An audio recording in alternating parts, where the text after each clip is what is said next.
all set now. Everything should be good. And let's jump into Frostpunk 2 once again. I got a review key for this game through Keymailer. Only played, what was it, like maybe 12 hours for the first game. And learned a lot along the way. Got my ass kicked, but still had a nice time with it. So let's see what this one's going to be all about. The dark mode thing wasn't even part of the... Right. That's actually nice that, yeah, the devs have continued to add stuff into the game. Especially because, like Ninja Wolf pointed out, some of the reviews for the game were mixed initially, but I think they've gotten a lot more positive ever since. So planning ahead, just like Ninja Wolf said, is crucial. Failure is part of the experience, right? So you can try your luck with officer or higher. Nah. We'll start with what they'd recommend. Citizen, one step at a time. But how many times we get back up? That's right. All right, so they say, let's go for the prologue. Sure. So they do say Citizen is the easy mode. All right, so maybe we should start with easy mode then. Well, yeah, moderate challenge with the margin. So let it be known that, yeah, the easiest difficulty is moderate challenge. I'm a little bit surprised. Yes, I guess if you were to say new story, yeah, it would still see. All right, so we're still doing Wanderer, sure. Okay. So this is the prologue. I'm guessing this is kind of a lead-in from the first game. So Citizen is normal mode. Ain't that some shit? So there really is no easy mode. It's just what's the easiest mode. And I appreciate that they give you difficulty options for multiple facets of the game, which is pretty cool. Pop tutorials. I'm guessing survivor mode is... Oh, no active pause. Oof. That's rough. That is rough. Rough. Just the way your mother likes it, Trebek. Civilization crumble, yeah. Yeah, there's the generators to support the cities of evacuees. This is all callback to the first game, at least. Captain. Can you hear us? Captain! Do you hear us? A generation ago, we fled the crumbling British Empire as the world froze around us.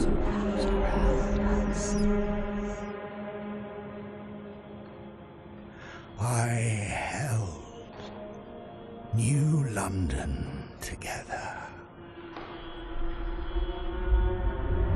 United,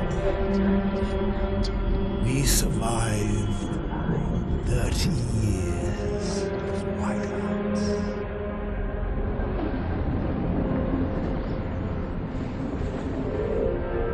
But the world around us is dead. Empty. Ripe for taking.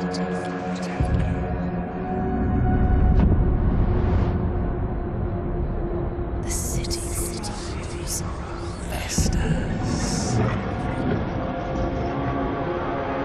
Merely surviving is not enough. We have to expand. After all, it's us who survived the end of the world. It's us who survived. Yes. Now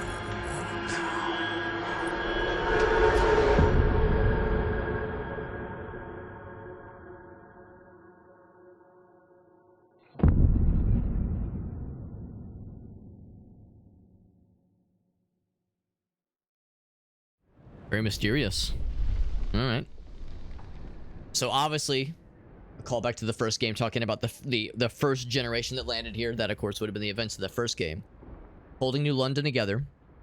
But then, yes, this other mysterious person who's providing some kind of care to our original protagonist, our original administrator,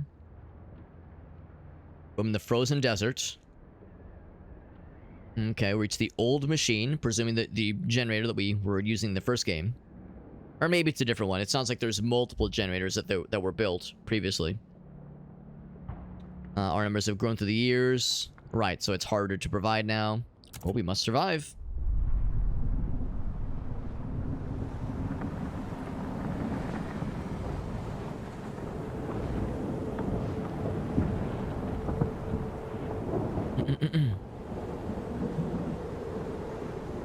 It's chugging a little bit in these cutscenes.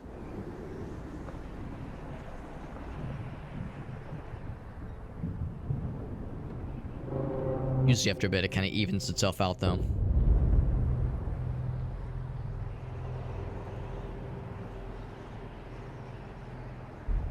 All right. So this is indeed quite a bit different then. So we don't have a generator right at the start. At least maybe we do. Maybe it's on the train. On the remains. Learn the basics of construction and controls. You'll need it. Yes. The Old Dreadnought, it says. Okay. But there's still resources in them. Got to break the ice to reach one of the oil wagons and construct an extraction district to use it. I've heard that's a big part of this game, is establishing districts for things, as opposed to having it all be kind of loosey-goosey. So there is a furnace there. We got to restart that shit then. All right. Let's pause and we kind of look at some things. So yeah, sure enough, there's something inside of here we could get into, yeah. Maybe I'm wrong. Maybe it's not a train. It's some machinery, though. What else do we have? So you can zoom out real far. Wow, we can zoom out real far. There's some water. Oh, it's frozen. Never mind. I was gonna say, it's like, why is there water? It should all be ice. Yeah, it is absolutely all ice. Okay. So it's kind of nice that we have a bit more playing field right now. In the first game, you were really just limited to just your one little area, your one little epicenter. So, so Whiteout arrives in 88 weeks. Interesting. I mean, I'm guessing that's part of the overall story. So, Frostbreak to an oil wagon. Frostbreak, you say? Well, let's see. So, that's our temperature indicator. Extremely increased by heat scarcity. Oh, our needs. Okay, I see what they're saying. With this guy. So, frost breaking. Let's learn about it. Break the ice and prepare the ground. Select tiles you want... Or select tiles until you reach oil. Okay. So we're having to crack into the ice, into the frost. And then it'll tell you basically, yeah, when oil's been found. Cool. Let's break the area. So, okay, so how much of this stuff we have? So we have...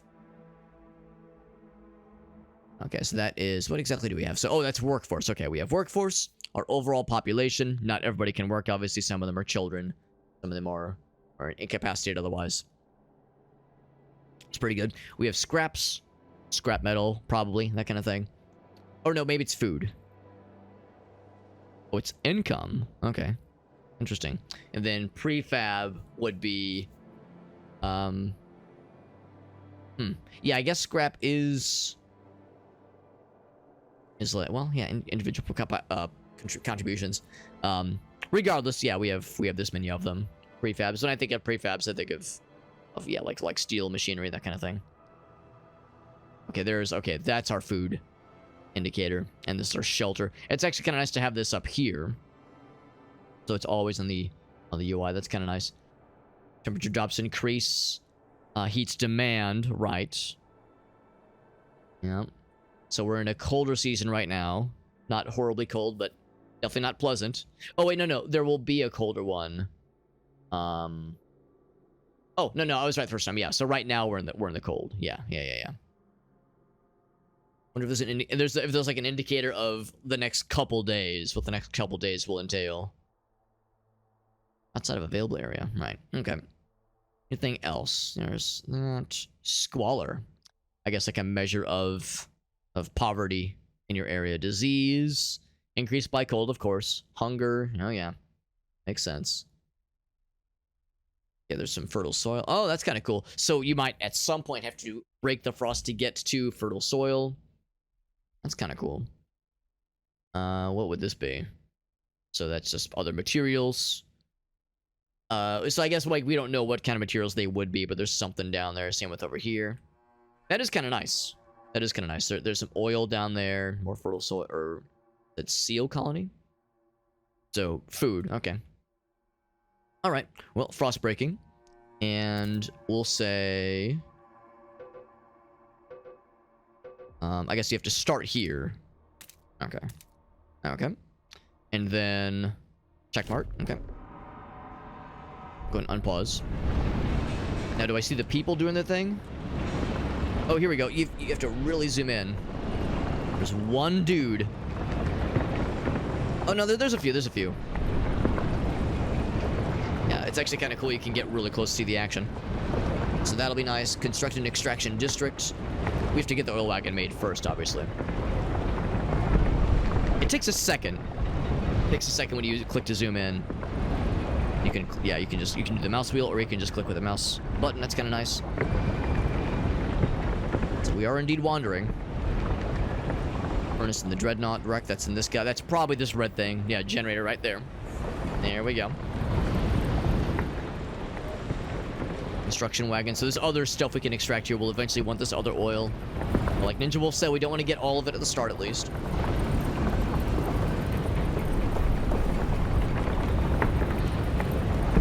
We're breaking that frost. That's right.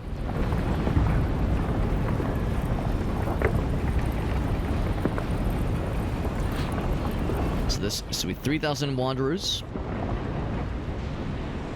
Black path lead us, he says. All right, so we got that guy. Let's construct the other thing, but first another tutorial. So constructing districts, extraction districts. Click on the resource tile. Cool. So this will now be enabled. So the whole notion of districts, I'm not sure if it's going to kind of have us be limited at the start at least. Okay, but yeah, so frostbreak area. Okay, so this is how we access these menu elements. Extraction district. Select that one. So I guess that's identifying this extraction district. But we're also constructing something. We're constructing something. So it's not just identifying an area, but we're also building stuff onto it. So like 3 tiles just to construct the district. I mean, it would make more sense to kind of like get tiles around it. Let me double check to make sure I get the general idea. Fixed number of tiles needed. Okay, yes. I feel like I should maybe break another thing like just next to it. Indicator circle, how many tiles you have to click. Okay, when it's full. Okay. So sure enough then, let's get just a bit more. Whoops. Let's get this one here. Oh, right after hit the confirm button. There we go. I should have done that from the start then. That's okay. This is why we have the prologue. Oh, unpause. That's why we have the prologue. The professional log. Right. So this has already all been broken. So we're cracking up into like the what I guess is basically permafrost, or like the frozen tundra. Overall trust. We are accepted. Okay. Neutral wanderers, which is 100% of the city. So they're definitely making this prologue a little bit less mean. I'm gonna turn the volume down a smidge, maybe more than a smidge. So like weather volume, yeah, I'm gonna turn on quite a few things.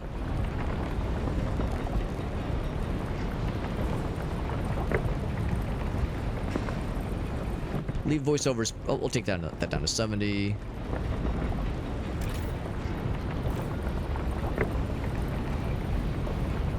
Trying to avoid things being too obnoxious.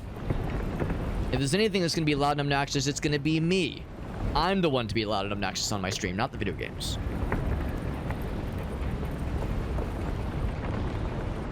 Okay, so now with that built, now we can do this part. It's extraction district. There we go. And then check mark. Cool. So now, I'm curious to see how this is going to all look. Construct it. You can see it's moving.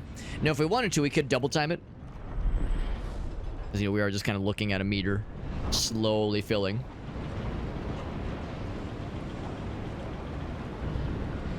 The little trails in the snow is interesting to see. Like an interesting visual detail. Under construction, it sure is. So it is, so that already is something a little bit different from the first game versus building a specific factory or a specific, some kind of specific building versus constructing an entire district. I like to see what these guys are doing. I want to see what the people are doing, because that's not much to look at. It's just, oh wait, there's some people. Hold on, what are they doing? Okay, you can kind of see some stuff being brought up. Let's oh, there we go. Now it's a bit more exciting. So when you zoom in, it takes it back down to standard speed. I see what's going on there. It is cool though, seeing it unfold.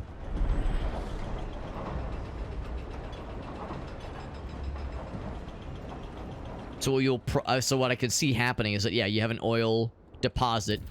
You get that first extraction operation. What's this? Get that first extraction operation, which of course will feed into your resources. And there's going to be more of those kinds of deposits. This is a testament to the hardships that made us. And it's our haven in the storm. There you go. And turn on the furnace. Okay. I see. So let's press this guy. Furnace. Turn that shit on. There we go. Because we have the oil to power it. Or the petroleum, rather. The fuel to power it.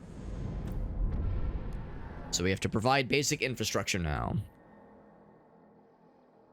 So you gotta get some shelter going.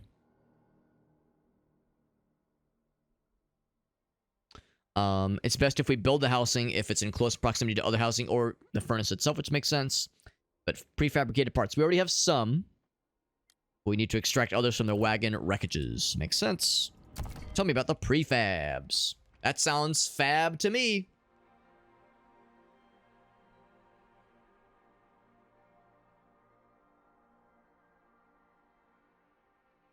Construct anytime structure, right. So it's building components, right. So it's not quite scrap metal, but something maybe like 1 or 2 steps above. So housing districts, right. And you can obtain them from ruins or abandoned deposits. And you can also build them. Building an extraction district. When you run out of them, you can demolish something existing or... Okay. Which might, like, be a measure of your, you know, of your desperation. Good to know. Good to know. So sure enough, we have some already. So we're gonna say to a construction wagon. Okay. Build an extraction district to provide prefab. So construction wagons. What do we have nearby? So we have oil construction wagon. Yeah, the one that's the UI is trying to point me to. Let's go ahead and do this part. Bloop. So let's just pick from here. And we'll probably do the same thing. We will assume that they'll want 3 units for establishing that district, I'm guessing. There we go. Confirm. In fact, we can probably double check that before we commit to much else. So it'd be under extraction. Well, actually, no, we've already built an extraction district, so we already know, yeah, it's gonna take 3. Yeah, so I don't know where it will say that necessarily, but I think we can assume it'll always take 3. So it'll do that thing. Then housing districts, that'll be under here. 2 housing districts. Presumably, we would also want to do some frost breakage. We could probably build one right here. Actually, for that matter. Yeah, let's go ahead and break that out as well. So I'm assuming that's something we'll want to do. Of course, it's more work, but might as well. Housing districts next to each other or the furnace. Right. Or in this case, we're just putting them both next to the furnace. Maybe that's not a good idea. Maybe you don't want to bunch everything up next to the furnace. But if there was any one thing to be closest to the furnace, housing makes the most sense. We got Ogasa. What's up, buddy? Frost Junk Poo. Ogasa always has the ultimate zingers ready to go at a moment's notice. It's good to see you, bud. Let's go ahead and get the thing built. the extraction district here. Boom, boom, boom. Make it so. So that allows us to extract more of the prefabs, which you already have a decent number of, but we probably don't have enough right now, at least for the good stuffs. We would eventually want an extraction district in the oil wagon once we run that one of the current reserves we have. Speaking of which, does it tell us how much is in here? 141 weeks worth. Okay, that's actually pretty nice. That's pretty nice. That one's going right now. So if I wanted to, housing district. Yeah, by all accounts, it seems like we should be able to afford building one of these. So if I were to go bing, bang, boom. Oh, maybe you need 6? You need 6 total, don't you? Oh, wow. So this other housing district is going to be fairly juicy. That's a big one for sure. 2 people are registered as sick. Well, have they considered not being sick? Have they thought about just choosing not to be sick? It's not that hard, bro.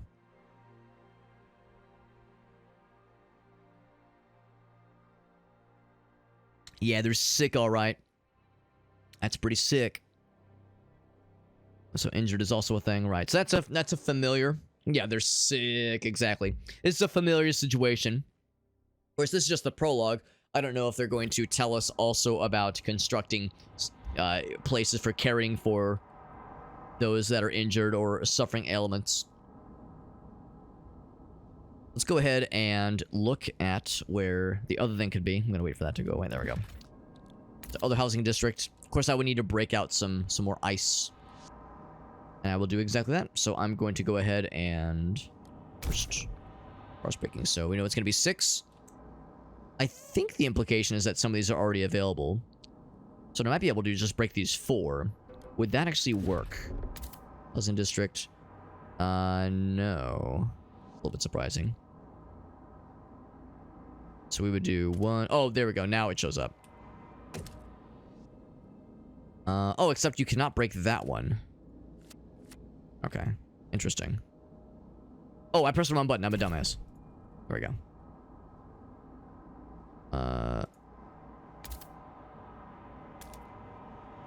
Yeah, but sure enough, yeah, so you can't break those. That's a little bit surprising.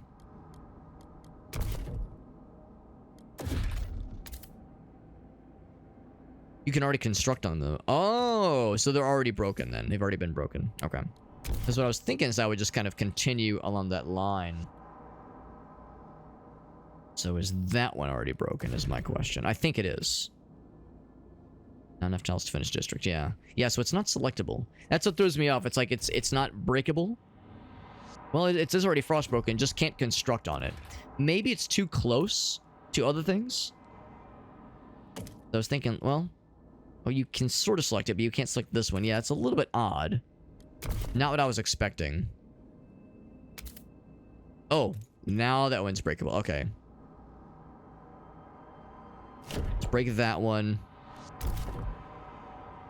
And then those 3. That would probably be enough. See, I like the idea of building this nice and close.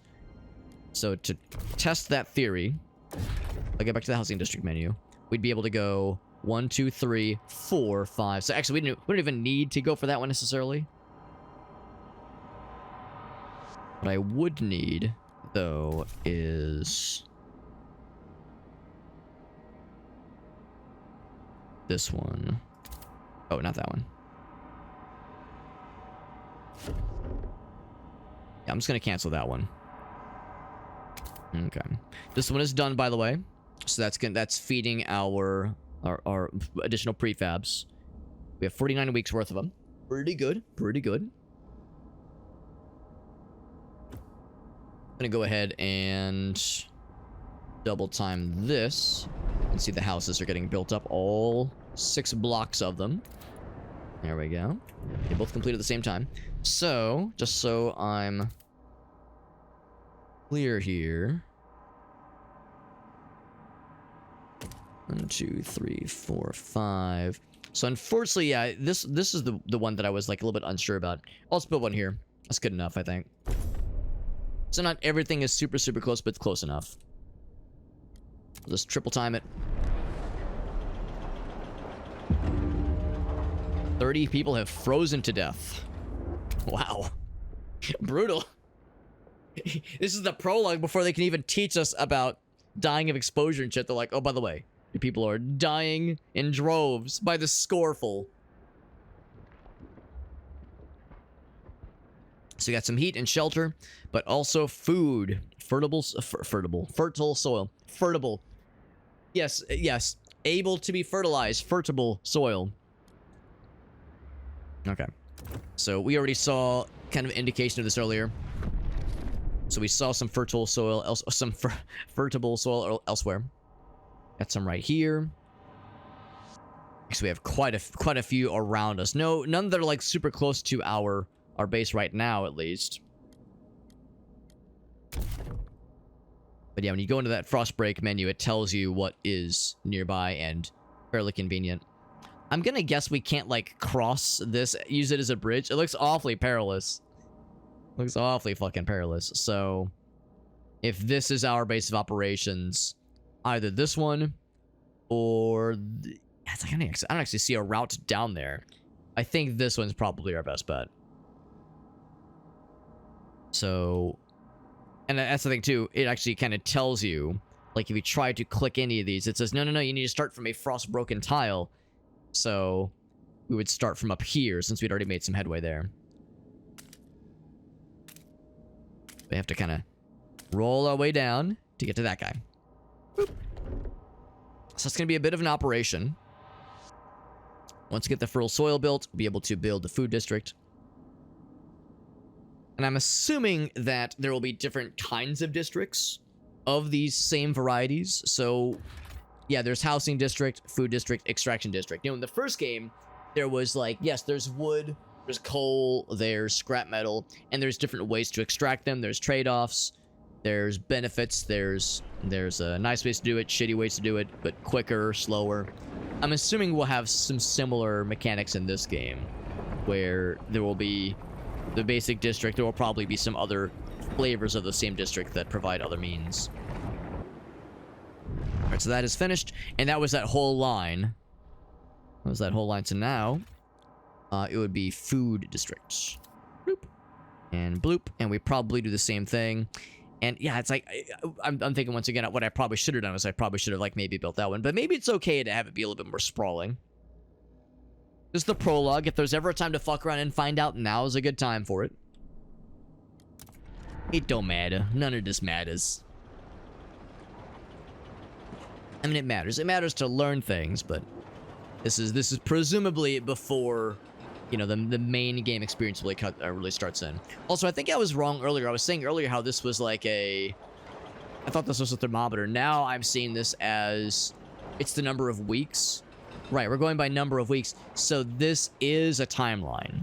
So there is going to be a colder season at around week 70. At week 9 is going to get even worse. There you go. Stockpile stuff, good. Produce more food than our current demand. Right, because when the whiteout happens, it's going to be bad. It's going to be real bad. So build another food district to stockpile stuff. So right now we have the bare minimum. Right now we need, but the bare minimum is not enough for survival. We got to start building stuff up. We need 40,000 bling blongs of food. So another stockpile thing would be ideal. Or food source would be ideal. Construction hubs. Food stockpile hub. There you go. There you go. Good to know. So once again, we would continue crack-a-lackin'. We could continue this way to get to the other oil wagon or the seal. Or the, yeah, it says 40k food. I'm guessing seal colony. Oh, I'm the biggest dumbass. I was like, seal colony? What are we sealing?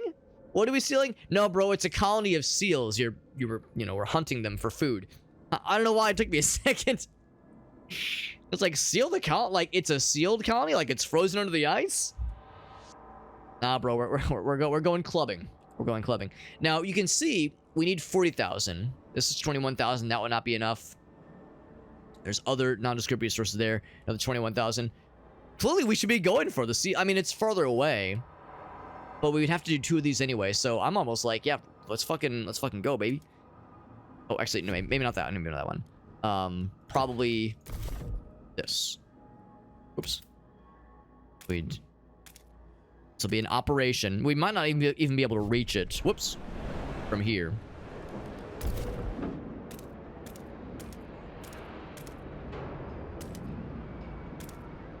Yes, that's as far as we can go in a single operation of frost breaking.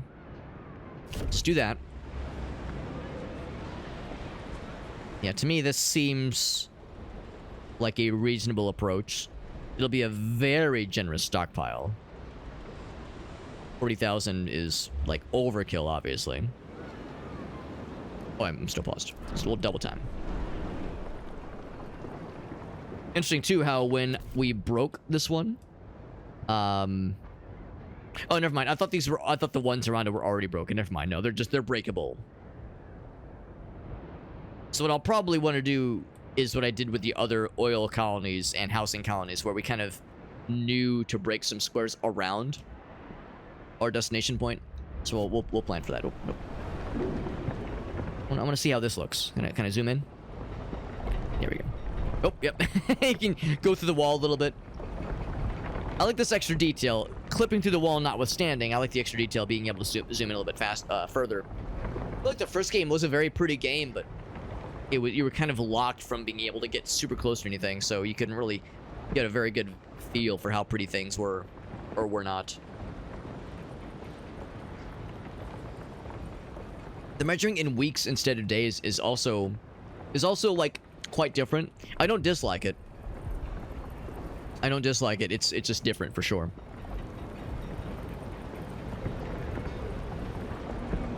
Alright, so that one is done. So we've cracked through the frosty bits for that one. Let us proceed. It's gotta be... Shit. I get the closest bit. Yeah, here we go. I was gonna say, I know we'd broken some other ones. So will we be able to reach it? 1, 2, 3, 4, 5, 6, 7, 8. We will be able to just reach it. So I won't be able to build like a little colony area or like in the epicenter necessarily, but this should be enough. This should be enough. Make it so number 1. And we'll go ahead. I'll just triple time it. Nice and fast. And then when it gets to like 75%, it auto pauses, which is nice. So it's not, you're not gonna like shoot past your original estimate.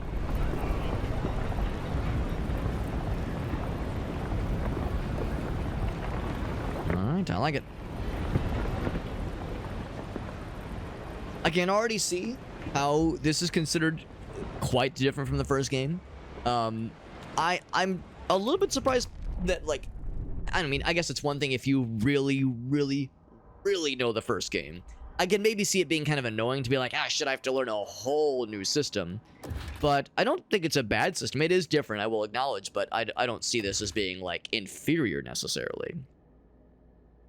Oh, this only creates a 30,000 capacity stockpile.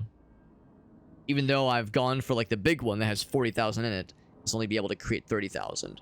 So we'll still have to go for one more, which is a little bit unfortunate. I should have looked at this beforehand, but now we know. Is that the square? It's on pause.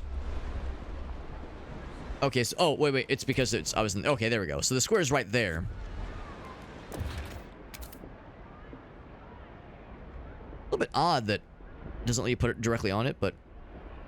Oh, you just... Oh, it is a one square thing. Okay, that makes me feel a little better. Alright, make it so. So we'll see. I'm assuming... Once that's built, it'll tell me you've got 30,000 up to 40,000, or 30,000 out of 40,000. So, yeah, while that's happening, let's also go ahead and start going up the wall here. There's some prefabs over there. The plus sign indicates that there's a fuck ton of food there. There's something happening here, by the way. Pouring sand in his hands? What's this?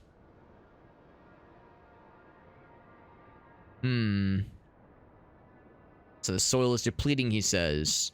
After a certain point, there will be nothing to grow food on, and the yield is low. Either we need to pull emergency shifts or tighten our belts, he says. Consider asking the wanderers to tighten belts or instill emergency shifts in food districts. Interesting. Good to know. I'm assuming that's like a thing. They haven't really told us about this in the... Oh, here we go. Order emergency shifts. Right. Okay, here we go. So I see this is where tighten belts happens. I would maybe lean towards that instead of emergency shifts. Where would I do emergency shifts, I wonder? There's probably a tutorial for that somewhere. Big scraps. Oh, I see what... Yeah. So I guess there's like different factions then, if this is all about the wanderers. Talking about improving, managing relations of the wanderers. Emergency shifts. Where would that be? Probably up. Yeah, if I click this guy, this will probably tell me. Not put in demand. Shelter, they're stockpiling. Furnace. Oh, maybe that's it.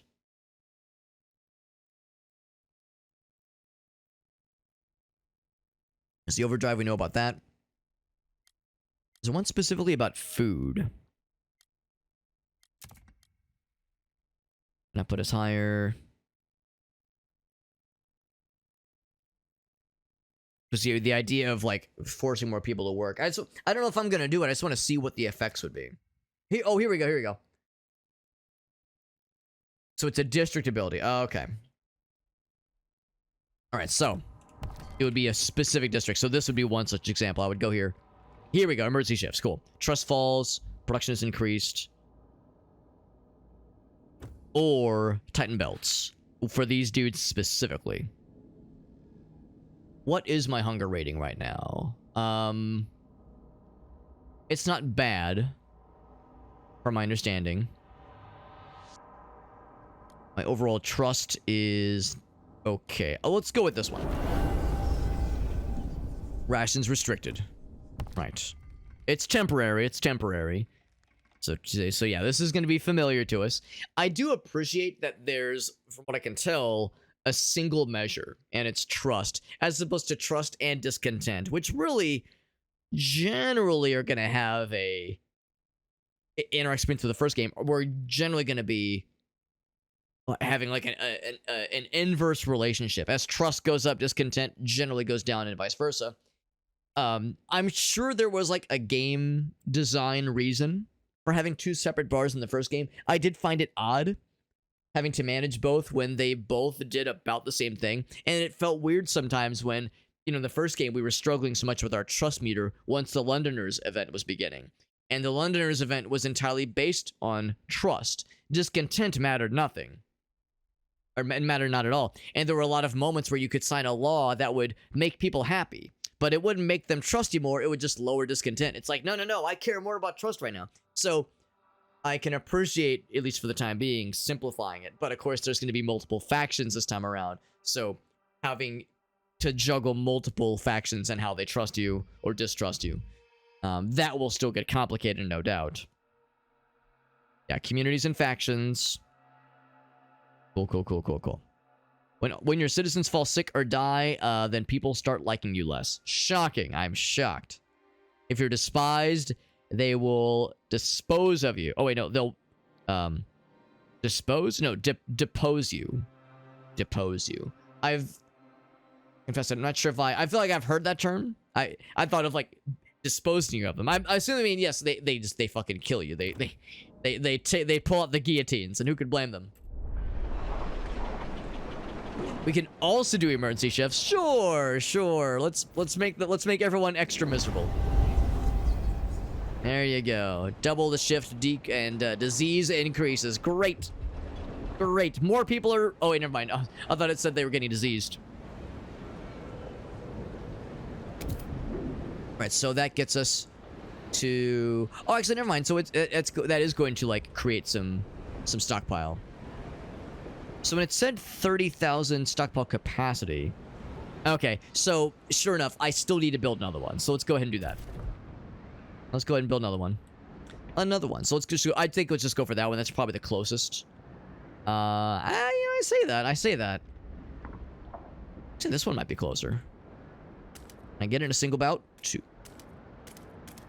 Oh, oh. It was so good, I turned into Mickey Mouse for a second there.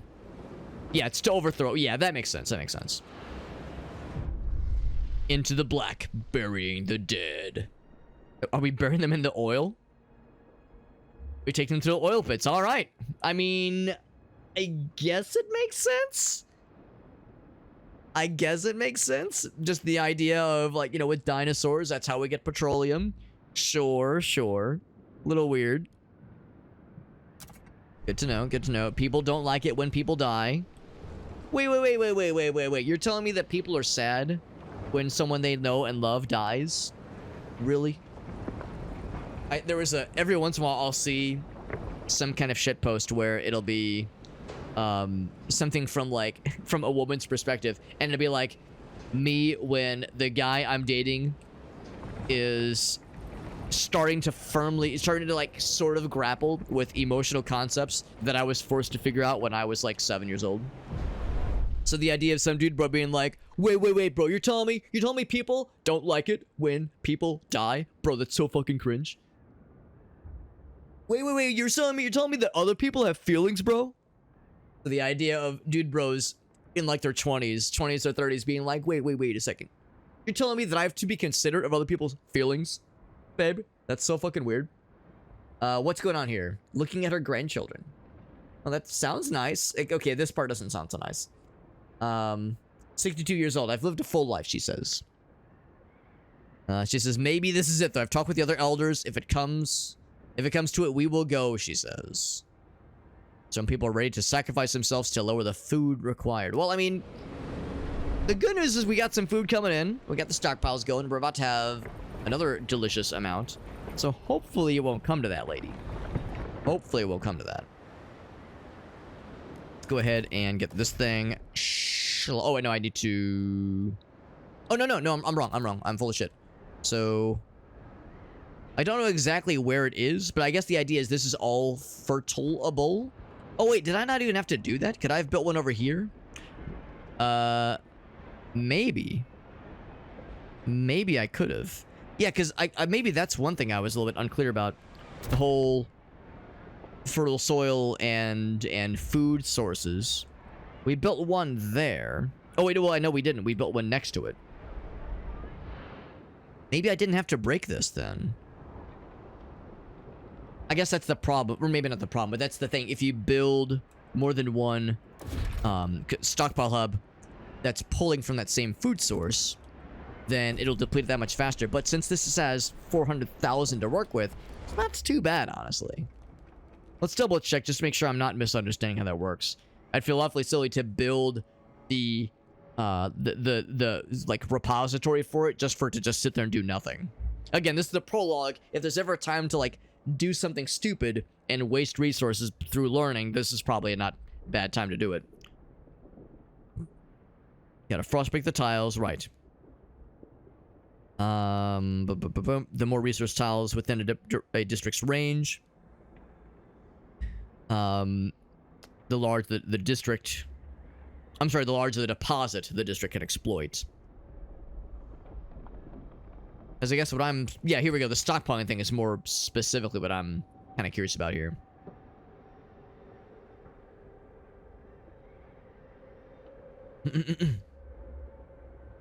Oh, also, give me 1 sec. I gotta grab one thing. Just realized I forgot to do one thing.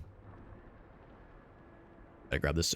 I forgot to grab the actual chat window for the Facebook stream, so I realized this whole time I've had this window open but didn't actually press the one button so I could see things. Now we're good. Now we're good. So yeah, it slowly fills up, right, as long as there's enough stuff to... If there's capacity to store it, right. Can be consumed when the demand is higher, right, that makes sense. Storage capacity, which we know about. Can expand storage by building more hubs. Stockpile hubs, you say? There's different kinds of hubs. Oh, so maybe I didn't have to... The stockpile is not lost after deactivating or destroying the hub. Well, let's go ahead and see this to the end here. So this is pulling in, I think, the stuff. Yeah, here's a hub. Yeah. Oh, I like the I like the people floating. I think they're all happy. I mean, I see people are waving, fist pumping. I'm gonna hope that that's good. And floating. I like that detail. That is kind of fun. So just so I'm clear, I could build more of those elsewhere.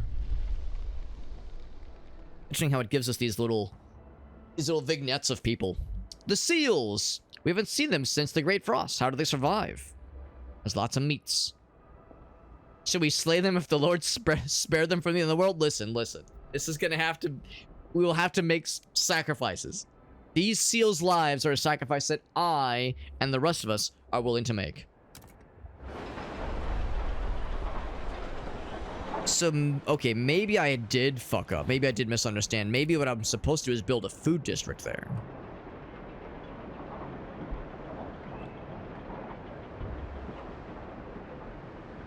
Except you can't build a food district there. So let's double check. So if they were talking about building the hubs elsewhere. So if I wanted to build a hub out here, I'm a little bit concerned that I've misunderstood the assignment here. Because we are extracting stuff. Area effects. What are the area effects? Select districts. I'm wondering if was there no benefit to building the hubs all the way out there? Maybe I should have built them closer towards the main areas.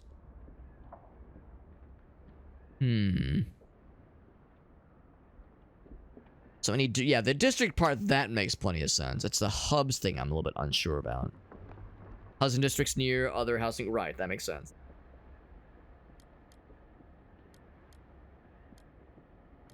Let's look at the stockpile thing again. I feel like I've misunderstood something. Is it a sacrifice or is it a snackrifice? Thank you, Ogasso. Snackrifices.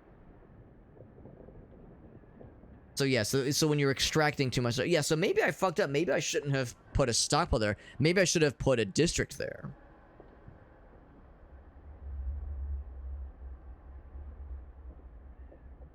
Limiting, yeah. Stockpiling by limiting your storage capacity. So we definitely have plenty of storage capacity now. We have like 60,000 storage capacity. We built 2 that are 30,000. Expand more by building more hubs. But does it matter where you build them? Okay, in the prologue, there's only the food stockpile hub. There's going to be other hubs. Probably one for prefabrications. One for other resource. Provide positive effects when build. Yeah, that's what I'm thinking. I feel like I fucked up, honestly. But again, if there's ever a time to fuck up, this is the time. Okay. So maybe what I should have done, yeah, was build a district here. But I can't build a district here.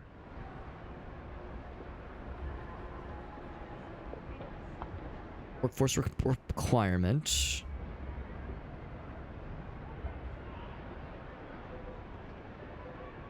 Yeah, I'm a little bit unsure. Start with a tile on a resource deposit. And this isn't a resource deposit for some reason. Because I had Frostbroken. Yeah, we'd Frostbroken that one. I mean, I guess I could break some of the ones around it. See if that does something. We're just kind of waiting anyway. It's the thing too, like I'm a little bit nervous about how we have many weeks and we've gotten 700 food. Just under, okay, now just over. This food district on the seal colony. Right, yeah, that's... Okay, so I think that confirms exactly my concern. Alright, so I think I had misunderstood how that was supposed to play out. So the food stockpiles can go anywhere. It's not just a matter of you have to build them near the food resource, or on top of the food resource even. What positive effects do they have? Does there like some of these hubs can have positive effects? What positive effect is this? Takes 50 people. You still have a lot of people for the workforce. Affecting other districts. Yeah, I'd like to know what the effects are.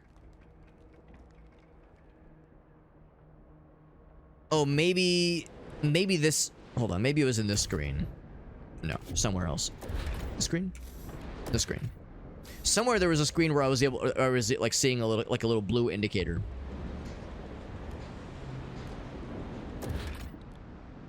Food district. Yeah, maybe that's what it is. Workforce. Oh, maybe it's the workforce. Oh, there it is. Workforce requirement. That's the benefit. Okay. Okay. So I can't build it on the hub, obviously. Okay. We figured it out. We figured it out. So that will help our stockpile amount go up giganto good. What's up, Auto Exec? Good to see you, buddy. We're learning this game, and I'm doing my darndest to not be a complete dumbass, just a partial one. How are the people doing? How are the people doing? So, we have scarce materials right now. We'll have to extract some others pretty soon here, which is fine. What's this? Against the elements. Squalor, it says. The wind grows fierce. We need raw materials for repairing things. So let's see. So if I make a promise...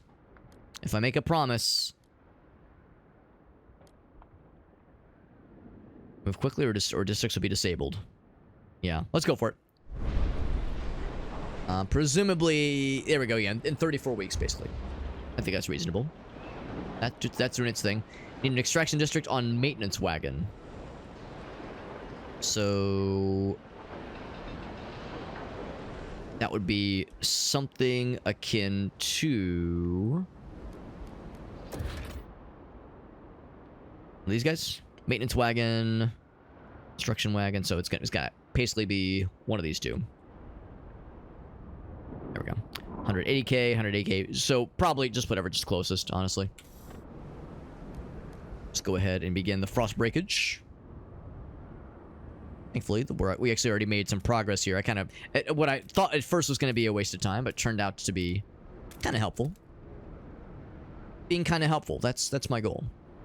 My goal in life. Boop.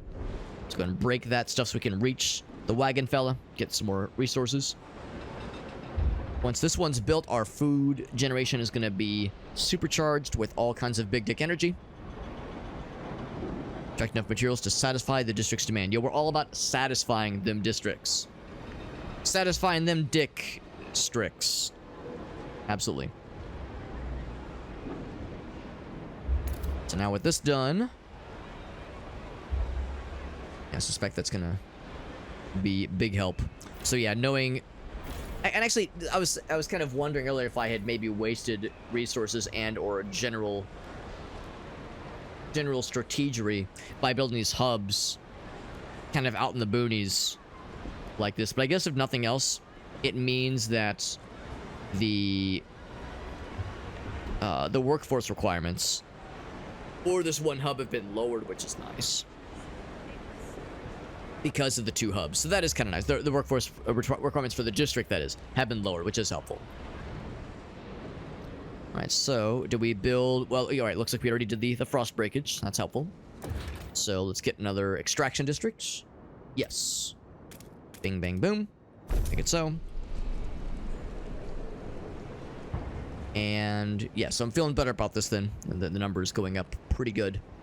Pretty good. And really, I think by this point, we're just kind of chilling now. So the squalor is notable. I like how it's like bleeding. It's like oozing when things are desperate. Autosave, very good. I know the game does chug a little bit. There's some chugganization happening. Mysterious symbol, you say. The captain's legacy. Uncover the frozen remains of a man in a tattered uniform. New London Scouts, 3rd Platoon. Gear insignia. Was it a military organization? Religious significance? Have you heard of the New London? Can you settle the debate? So this, of course, is a callback to the first game when we had to make a decision of do we want to lean into faith and religion or order and discipline. And we went with discipline for our playthrough. I felt it was the most appropriate given the setting and given the situation. We could do something different. Or we could say, I don't know.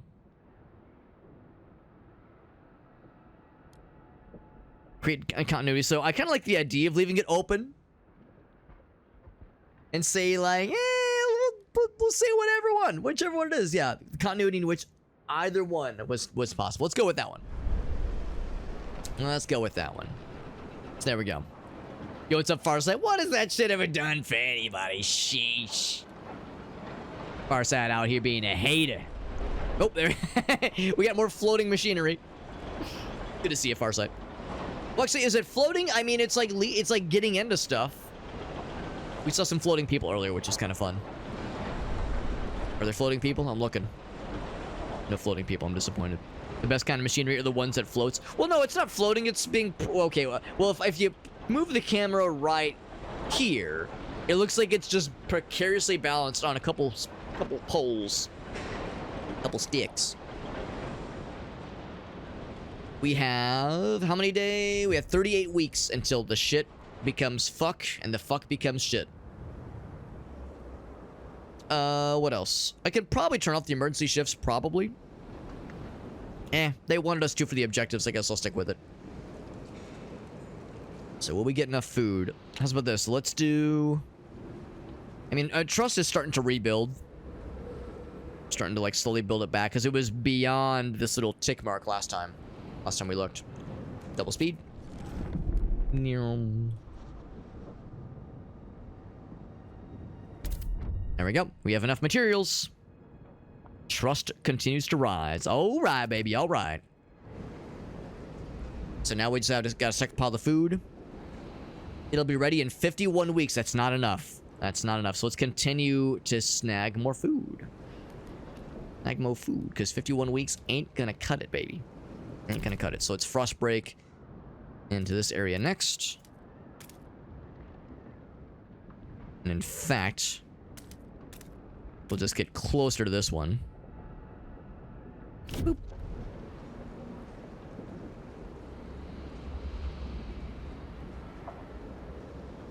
I don't think we have to worry about building more hubs. I think hubs are not necessary. I think just the idea of more places to grab food is helpful. This one's glowing red and it's scary. Whiteout draws near. Oh boy. Hunters want to slaughter the seals, including the pups and the females.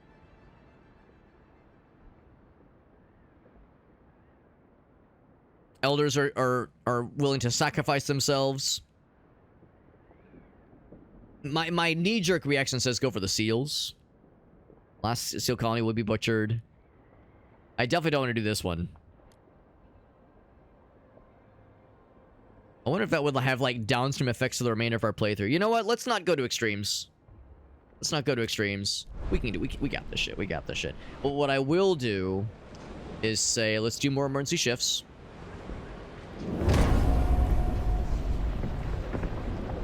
We've already told the dudes to tighten their belts. So we can't have them tighten their belts more. The belts won't go any tighter, bro. Doesn't work that way, man.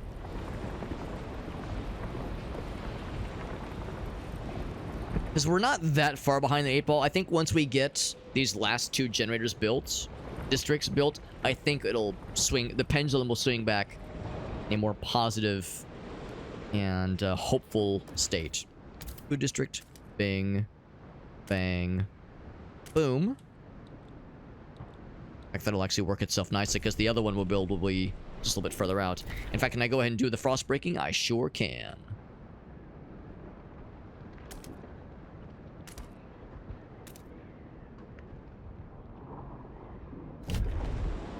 Yeah, these 2 back to back. If we wanted to, we could probably put a hub right in the middle, which would be nice.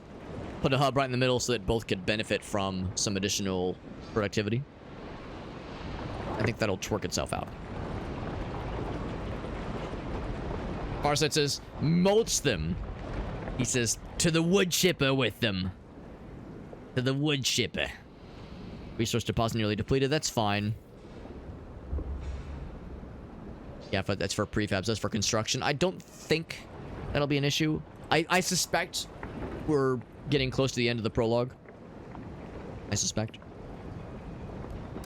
Of course, it does take several weeks to build these things. There we go. We got that one built. Food production is going to go up quite a bit more. I heard a noise. 2 registered as sick. So this one now.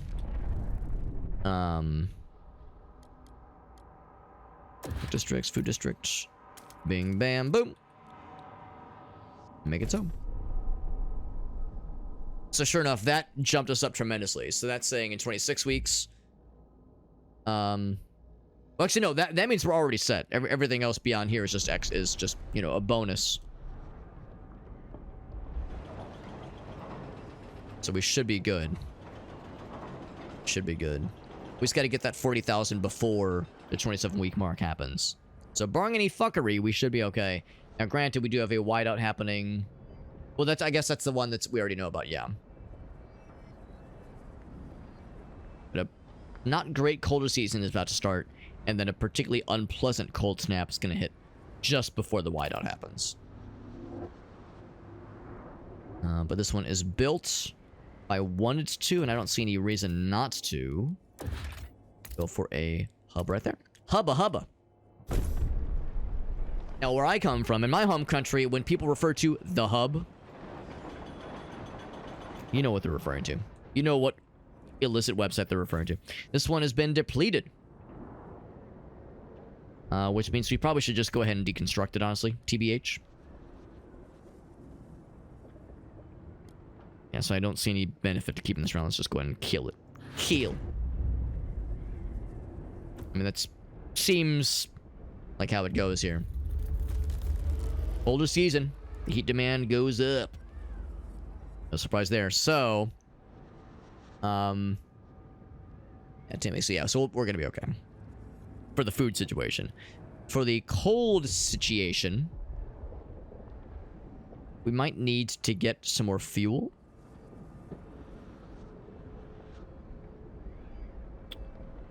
I wonder how we would do that, because yeah, we have little output. So the output doesn't come from the extraction district. That just gives us fuel. Yeah, it gives us fuel as an output. Our people are freezing. So, yeah, I'm wondering, can we, like... I guess that's the thing. If we got more fuel, we could probably overcharge the generator more.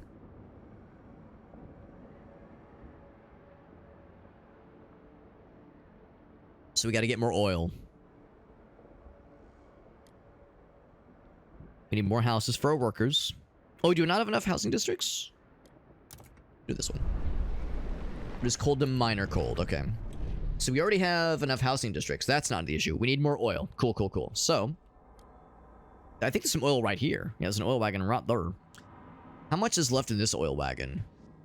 87 weeks worth. But I guess that's the idea, is we are... If we're able to juice this thing up more, we need more demand. We need more supply to fulfill the demand. So it's not a matter of overdrive. That wouldn't help us. Okay, so let's go ahead and build the other oil wagon extractor. Be pretty easy. Get that guy. Yeah, so we're definitely good on the foods. The foods.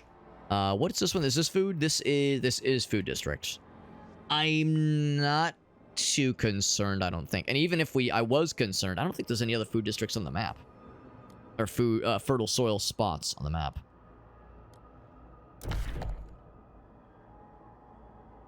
How do I see that screen? There we go. So yeah, there are no more... Oh, there is the one up here, which I did not build. So we could build one there pretty easily. I might do that if this gets looking dire, but I think we'll be okay. Unpause. We have enough scrap, I think. Scraps and prefabs. Especially since we demolished the prefab extractor. 30 people froze to death because it's real cold. Real cold, real frosty. Yeah, this is very much more the priority.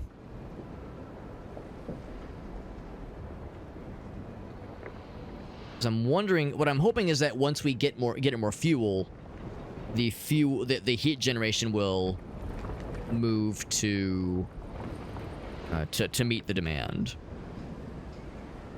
Is there more oil elsewhere on the map?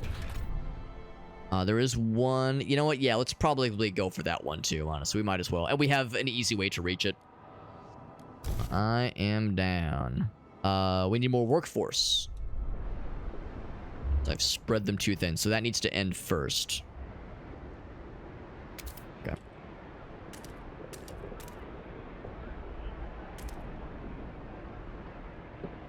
Good to know. Oh shit, which probably means I might have fucked up because I don't know if I have the ability to construct one of these things. Traxa district. That's, yeah. Okay, no, we can do it, we can do it. We're sure we have enough people. We have just enough. Just barely enough. That one will be a pretty quick operation, though. We got Ryan. What's up, Ryan? Oh, we just be complaining. Dude, this is... So, you were here for a good chunk of the first game, and we know how miserable that shit looked. Like, that whole game was predicated on the notion of, like, the whole world is fucked. Everything is cold. Humanity is on the brink. The world is dead. And I'm already such a squishy little bitch when it comes to it being really cold and shitty outside. Ryan is from the Midwest. He lives pretty close to where I am. And so he knows that last week we had like that wonderful couple days where it was actually pretty nice out. And it was such a tease. It was such a gross cock tease of nice weather. Because after that warm couple days ended, it went right back to being cold and miserable. We got some snow and maybe some ice happening Wednesday and Thursday. So we had that little glimmer of like, oh, wouldn't it be nice if it was nice out? Then the world just said, yeah, but it's not, motherfucker, and fucking pushed us in the locker. So, that has been less than kind. That has been less than kind. So, yeah. So, this game makes me appreciate that. I mean, yes, it's bad where I am, but at least we're not, let's see, negative 22 degrees with an impossible cold snap about to hit. And food shortages and people freezing to death and all kinds of fuckery. I need to unpause the game. Alright, so this thing's taking its sweet time. Yeah, exactly. It just made it feel worse, man. It was salt in the wound. No question. Alright, so now that we've produced more oil, or producing more oil. Whoop, no, don't just look at it. The furnace. So we have more demand, or more supply, rather. Hopefully, I mean, if that other bundle of oil isn't going to do it, then we're in trouble. Because I don't think there's anything else. Look at the map. That is our last blob of oil reserves. After that, we're just hecked. So hopefully that's enough. Food secured. So main objective complete. Make some last minute preparations before the storm arrives. Very good. Try to keep them warm in the meantime. That's all we can do. That's all we can do. So let's double time it. Once this thing gets complete, that in 7 weeks, within 7 weeks, that should be enough.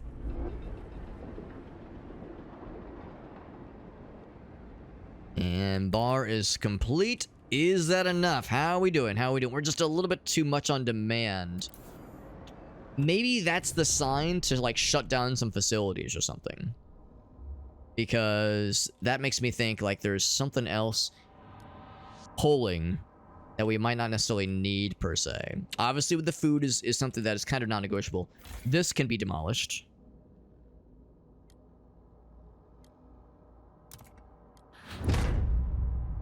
But demolish that one. Those two are obviously necessary. I guess all of this is necessary. Maybe we don't need the... Well, yeah, we don't need the emergency shifts anymore.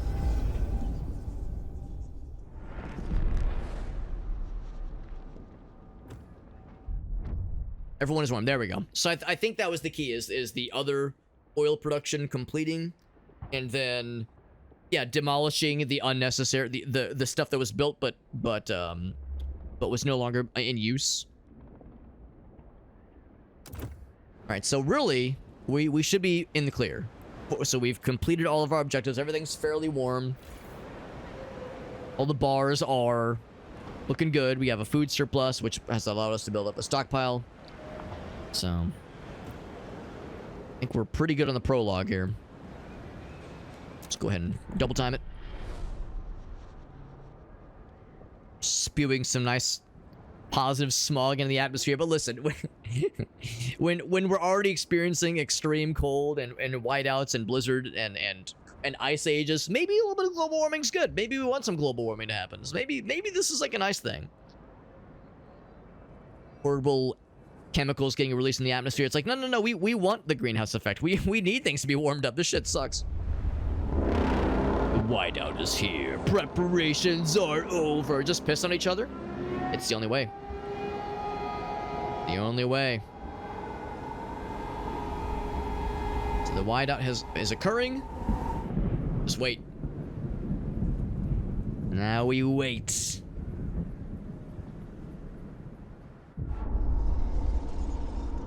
There we go. So that's the prologue right there. We beat the game. Yay, it was so easy. No, that's just the tip. The proverbial tip, if you will. We were ready. That's right. We acted fast. We gathered food. We were so smart. Thank goodness we had such capable and handsome leadership to lead us through the cold like a beacon of light through the darkness. The seal colony really helped. It really did. And I'm glad we didn't extinctify them in the process. There we go. A sinful city that still pumps smoke into the sky. We survived, baby. Got an achievement for completing the prologue. Excuse me, the prologue. I'm assuming that's probably the demo. Really, that's probably like the demo content. I'm assuming there's a demo for this game.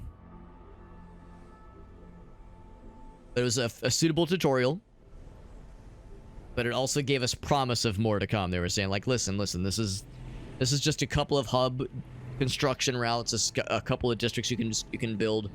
There's more where that came from. Now I suspect we'll have generators now. There we go. Except this one's already... Ooh, there's the title drop. So we already have something under that's been built.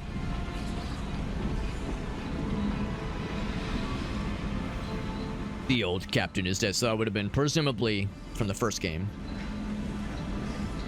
Food is low, overpopulation looms, coal's running out. I don't know, bro. That feels pretty familiar to me from the first game. Hey, that does not sound unlike what we experienced in the first one, so that sounds about right. Gotta keep it together.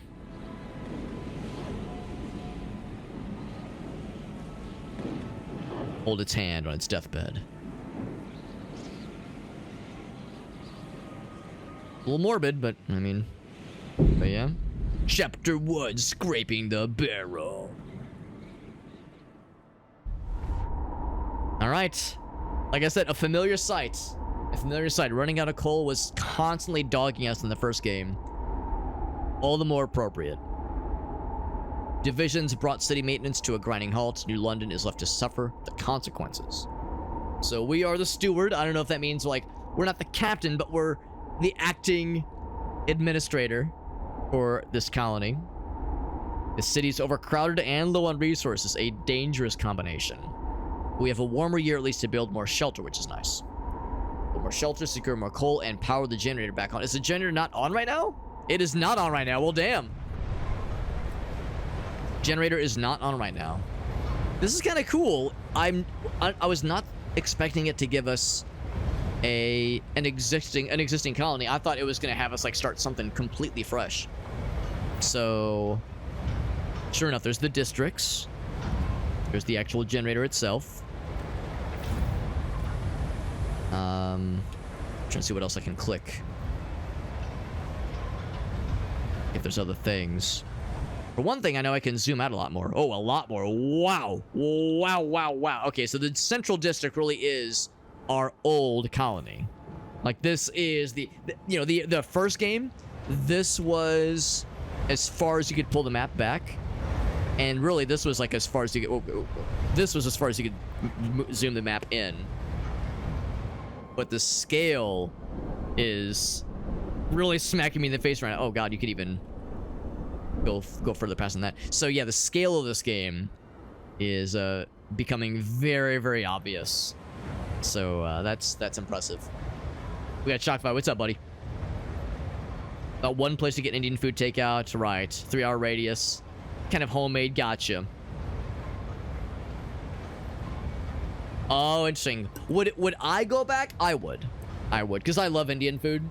And like, you know, it's always a bummer when something like that happens, but it happens, right? Like, I don't know. It's ideally everyone's wearing hairnets, that kind of thing. Even then, though, it's not gonna be a perfect fit, unfortunately, or a 100% fix. So for me, it would depend, or I would say just in general, it would depend. It would depend on like how much you love that particular cuisine. I would. Auto exec says it better be pubes. If you're finding mysterious hairs in your food that is not yours, it better be their pubes, or else I want my money back. Auto exec says if you're gonna dip anything in there, give me the goods. He says. I like how you think, auto exec. This man's going places. We got the Frostlanders community. Relations are not great with them.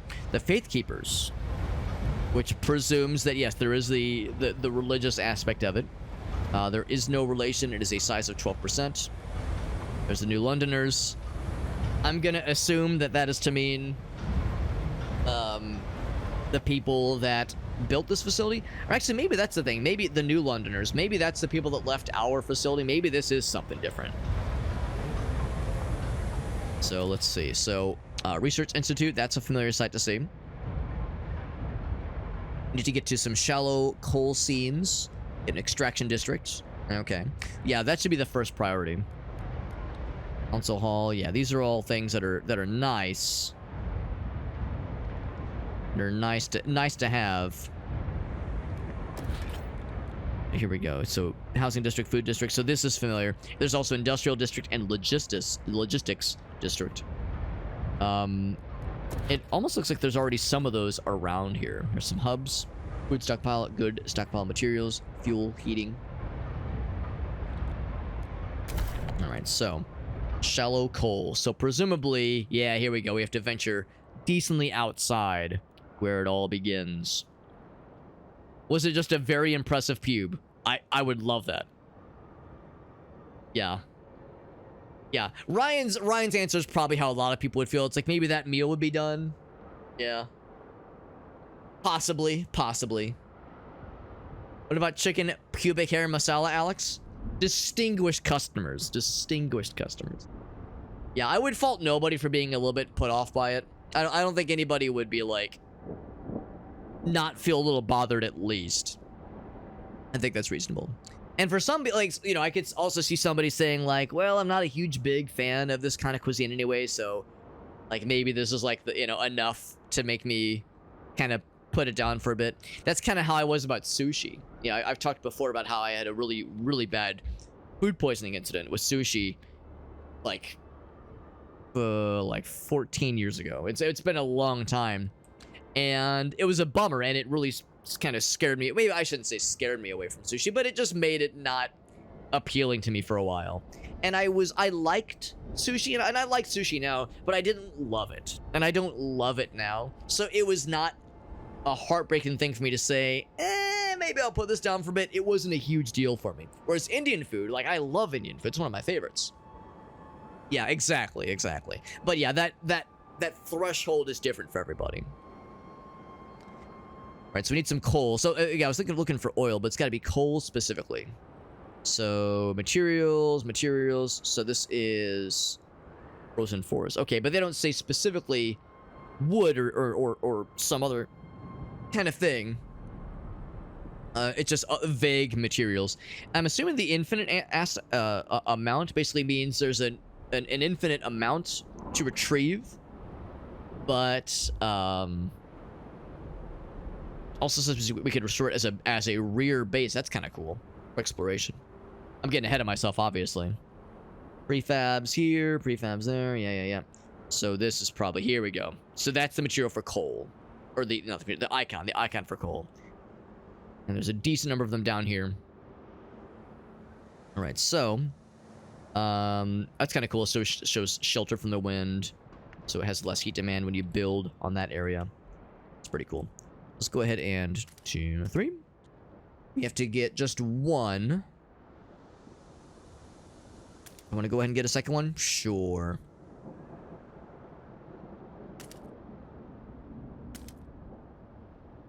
That way we could go like 1, 2, 3. 1, 2, 3. I wanted to get both of them. Go ahead and commit. Make it so. Go ahead and unpause. New housing district to address the lack of shelter. As far as where other housing districts would go, we could take a quick look. Let's say left alt economy overlay. Okay. Which is basically the screen we were looking at earlier. Gotcha. Screen we were looking at earlier. Okay. So housing districts.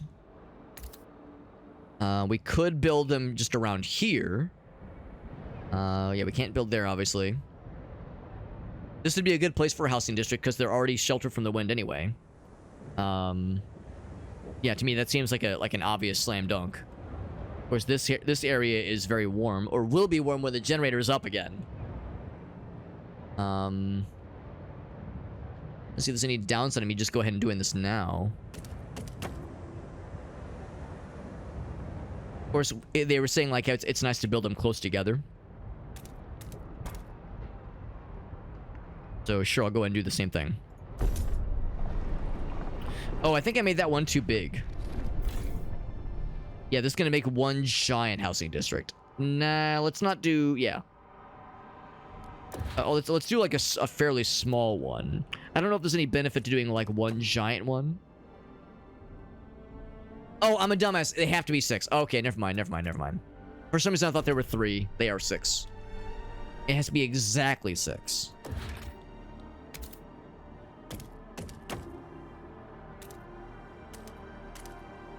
So might as well just do those back to back.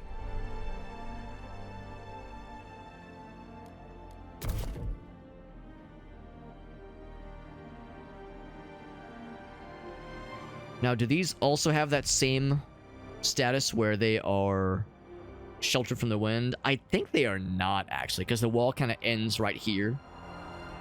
There's obviously, well, there's kind of on this side though. Maybe there is, maybe there isn't. I was wondering if it would be better to build the additional housing just right next to it, but realistically, they're both gonna have to be built in that same spot anyway. Okay. When I forgot to unpause. And of course, this is familiar. The little weather balloons that indicates like scouting party gathering locations. Oh, that's cool. It's because we already have like a kind of reasonable amount of stuff already. Like we're not starting from scratch. We're starting with an existing facility. We already have some materials. So these are kind of like the automatons we saw in the first game. All right, so now let's get a extraction district going. We have 2 ready to go. But for now, I think we'll just do that. Has to be 6. Oh. Has to be 6. That changes some things. And sure enough, this confirms that, yeah, these squares would not be sheltered from the wind. Okay, so it's got to be 6. So this one we would have to expand, like, out here to be able to get 6 squares full. Sudden, very heroic sounding music. Jesus, why is this so? Why is everyone so excited? Holy shit! Calm down. Yellow. Why is it yellow? Piss.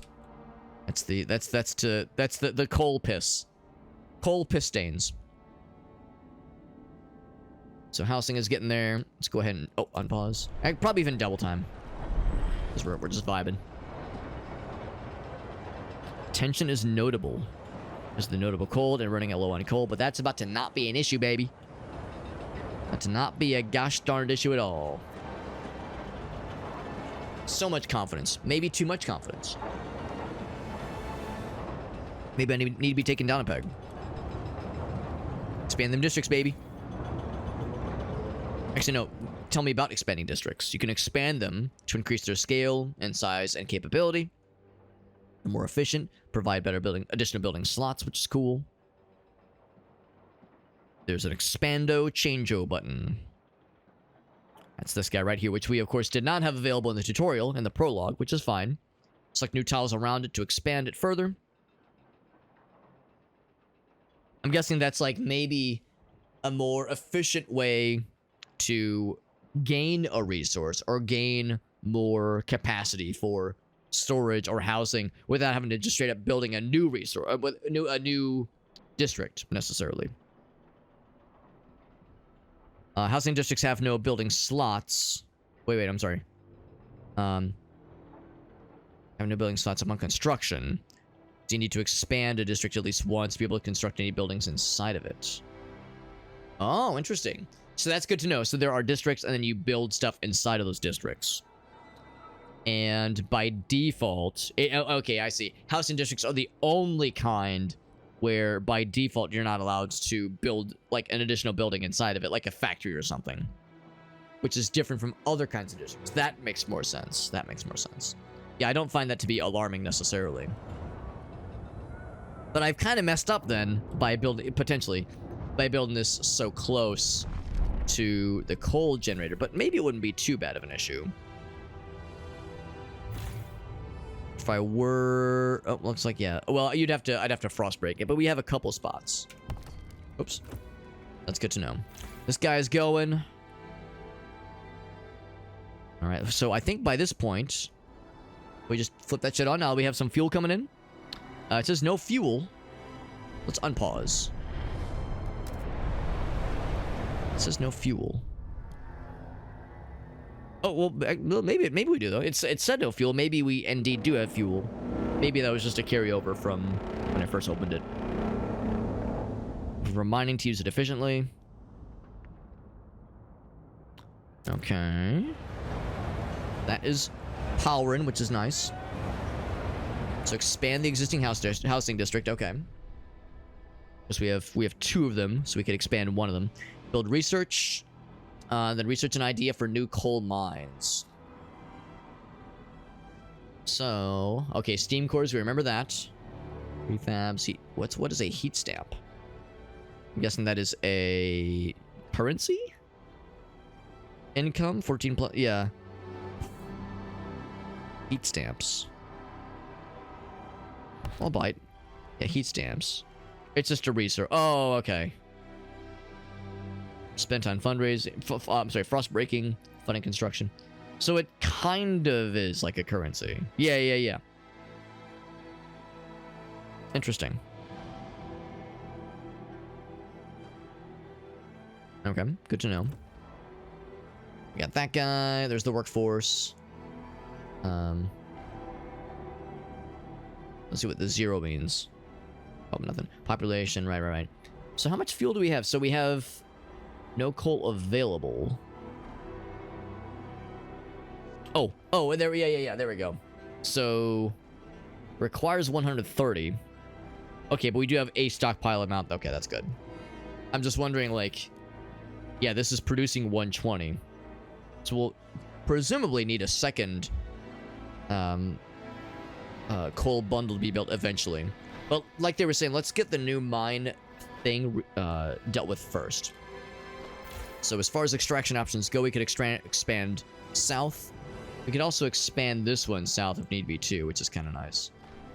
What about this one up here? If I were to expand this south, what does that get us? Click to district, click the expand button. Okay.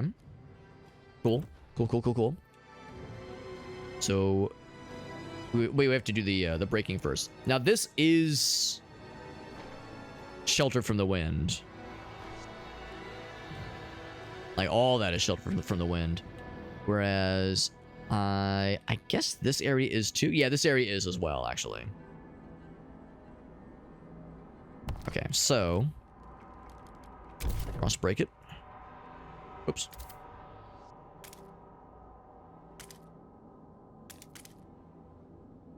Make it so. Boop. Guess we'll just do this one. Might as well. Hopefully, having a housing district like directly up against a coal extraction district wouldn't be necessarily bad. I mean, I think about it in real life. I can definitely point to some real life examples of like communities or like towns. Steward appreciates all your adoring letters and will answer personally in due time. That have like some kind of residential area really close to like a steel refinery or something along those lines, some kind of like industrial area that's like crazy close to residential areas, and it really has sometimes some very negative effects. Negative, which is to say, like, sometimes some health effects. If nothing else, it lowers property values, obviously. So, that kind of shit. Sheena the cat. Sheena the cat has entered the ecosystem and is going, ah! He's very upsetty. So, do I just expand one? One and done? Is that, or do I have to do like a bunch? I think you have to do a minimum 3. Yeah. Your extraction district. So that will raise squalor but lower heat demands. Trade-offs, you know, trade-offs. It's fine. Oh, yeah, there's the expansion. Good. Wanna come up, Jaina? She's acting like she wants... She's, like, horribly neglected and has not gotten any attention all day. Do not believe her lies. Do not believe the lies, Jaina. What do we have here? A child is born! Alright, generator is awakening. It's bestowing heat upon us once again. Our first child, a daughter, was born at the exact moment the generator sprang to life once again. Calling her Lily May. They ask that you bless her. What, you mean like sneeze on her? Now we'll say, good job, Lily May. You did. You got born. That's pretty cool. Good job. What's this guy doing? Looks like one of the automatons from the first game. Yeah, not sure what he's doing, but he's just doing his thing. So we'll build a research institute once that is donezo. It is donezo. Sure enough, let's go ahead and take a look-see. Can be built in specific districts with an empty building slot. So in an expanded housing district. I'm guessing if you built like a research district.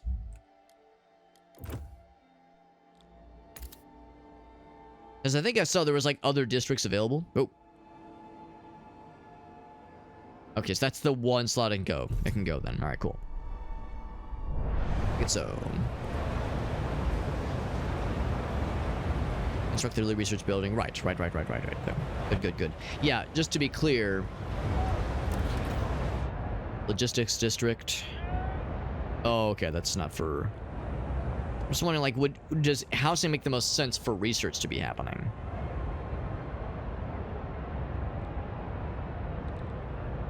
Shelter and other dwellings, yeah. I mean, there's really no great fit for any one of these, I suppose. So I guess you'll have those kind of odd situations where it doesn't really make sense for it to go anywhere else. I suppose that will do. That will do nicely. That should finish up a couple of these things. So different ideas. So now we need to decide how to research things, or what to research even. How do we exploit these last few coal veins? Faith Keepers, the New Londoners, want us to lean on machine-powered mining, but the Frostlanders want frugal solutions. So you have to choose which one to go with. Show me the options. Let's make it happen. You may not be able to please everyone. I expect exclusively to not please everyone. In fact, if I do my job right, I expect to please nobody and make everyone miserable. Because that's the Frostpunk way. The Frostpunk way is that everyone's miserable all the time. No one's happy. No one's surviving. Everyone's freezing to death and starving and dead. That's how it works. That's the Frostpunk way, baby. Different communities can propose diverging answers to the same issue. Of course they will. Of course they will. Alright, so we need to balance how to solve problems, also with consideration for which communities hate us more or less than others. So heating, so heating, of course, is the main one right now. We'll look at the other ones in a moment here. Build machines to carve our place. Right. Technology, baby. Rip resource from the frozen earth to sustain everybody. Bend nature to our will. So right now, yeah, I mean, I suppose this is the more pertinent thing. Oh shit! Go back. Okay, so this is just talking about progress. Adaptation? What was I looking at? Adaptation. Okay. I'm gonna look at the options. What to do with coal mines? Yeah, so I guess. Oh, okay. So these are the three options. Okay. Or two. Well, two of them are the same thing. Faithkeepers agree. New Londoners agree. Okay, so there's two options really. So dust coal mine. Residue coal dust is sucked up and compressed into briquettes to make maximum use of the resource. Or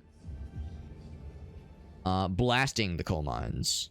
Explosive drilling to rapidly exploit coal deposits to generate noxious fumes. So this one would create less coal. It would increase disease and increase demand for materials. Yes.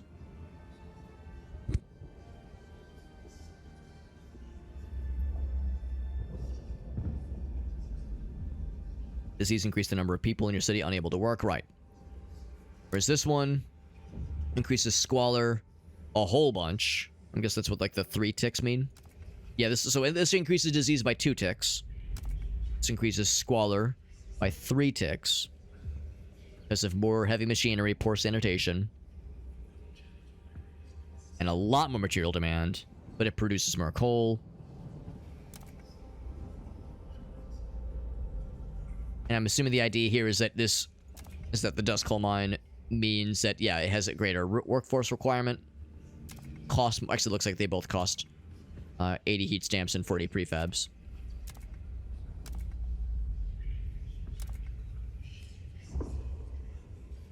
The research itself only costs 50 heat stamps, which is not too bad. Just light the coal seam on fire. There you go.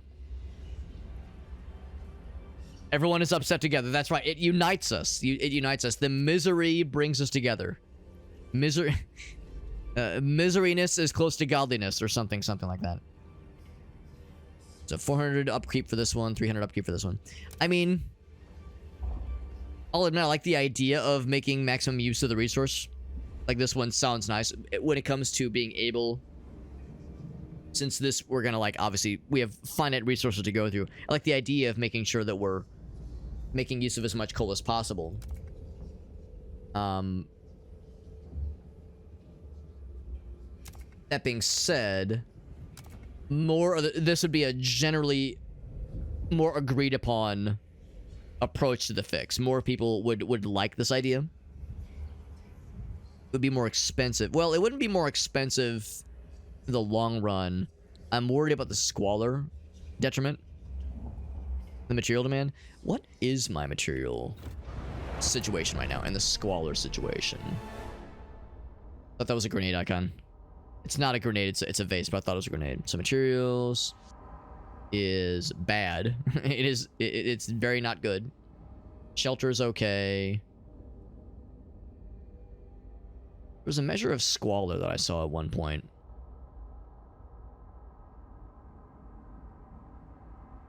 Crime absent. Squalor, okay, oh, but it's growing, right? Okay, so it's not too bad right now. Disease is minor, but it's stable. Of course, it's worse by the cold.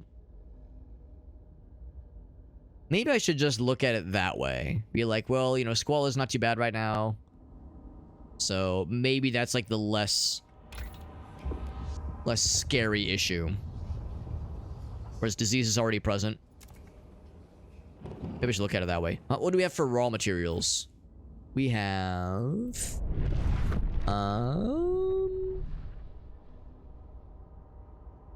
we have a surplus of 50. But I don't think we're bringing in any right now. That part's a little bit unclear to me. Let's just go for it. Let's just go for it. I think I will go for the explosive one. The blasting coal mine. Exploit coal deposits which generate noxious fumes. How do I say yes? Unlock a new building. What is the building?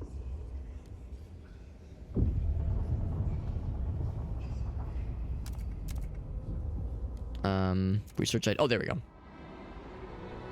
Okay, so it's on pause. Oh, I see what they're saying. And then whatever building we research, we build in the extraction district, which is over here. We have one building slot that's open. Okay, so that would mean that if we want to utilize this new technology, we would have to build one of those inside of every extraction district. That makes sense. It's the idea tree, right. Fairly familiar from what we saw in the first game. And in general, as a concept. There'll be diverging answers to the same issue, though.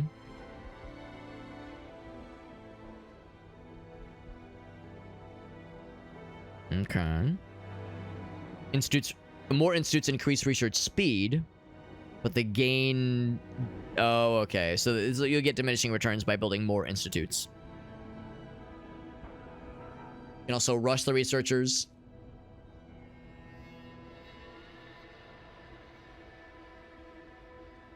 There are laws as well. Okay. I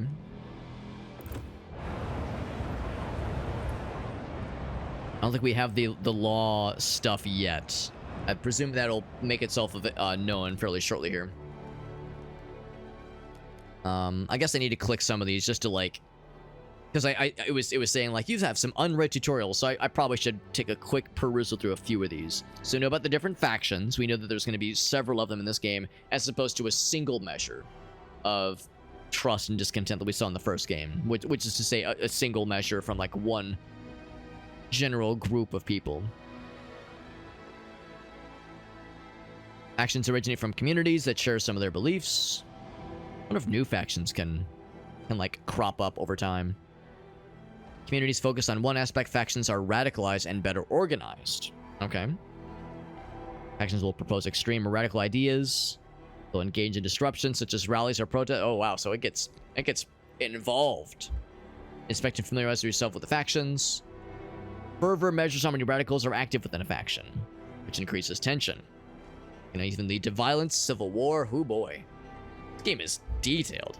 I mean, the first game did not shy away from sophisticated systems, but this game in particular, it's pretty impressive, just the depth that is potentially there that your playthrough can lead to. So better relations will decrease the fervor. You can also de-radicalize them with the community action. There's also prison, yeah. Obviously. Okay.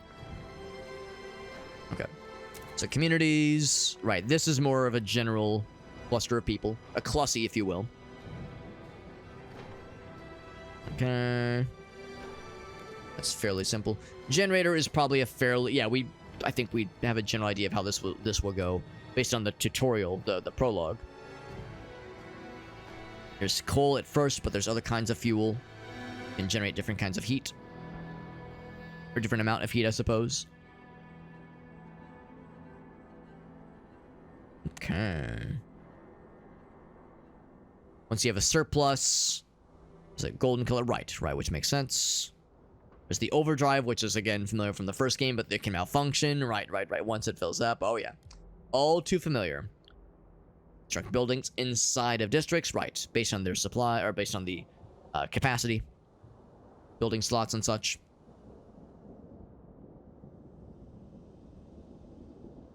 All right.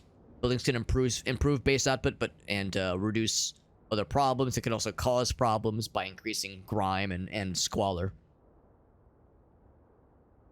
Research Institute is a building that is always available from the very beginning, which is nice. Idea tree, yeah.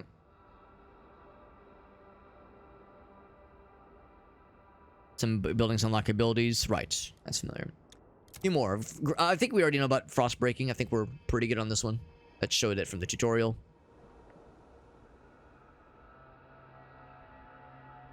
Yep. The cost is fixed. It costs you the same no matter how many tiles you... Oh, that's good to know. The cost is fixed no matter how many tiles you select. Of course, I guess it probably takes more time. I wonder if is there benefits to leaving some areas frozen? I mean, it takes more time, it takes resources, but yeah, it's like, is there any reason to not just do the maximum amount every time? Because I'm guessing you don't want things to be frozen. Like, there's no benefit to having, like, so much percentage of your colony area still frozen under permafrost. Interesting, that's a good note. Shelter.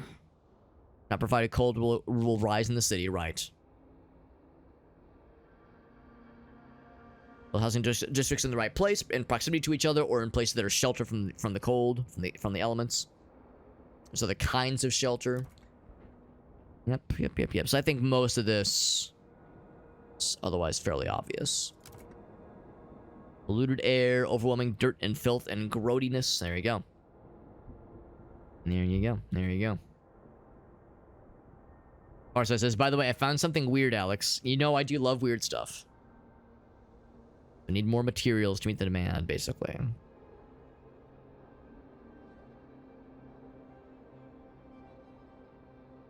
Can cause recurring events.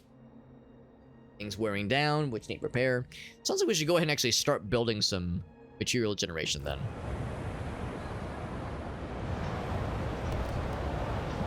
I'm curious what Farsight found, though. He said, I sent something to your DMs, Alex. It's a weird image.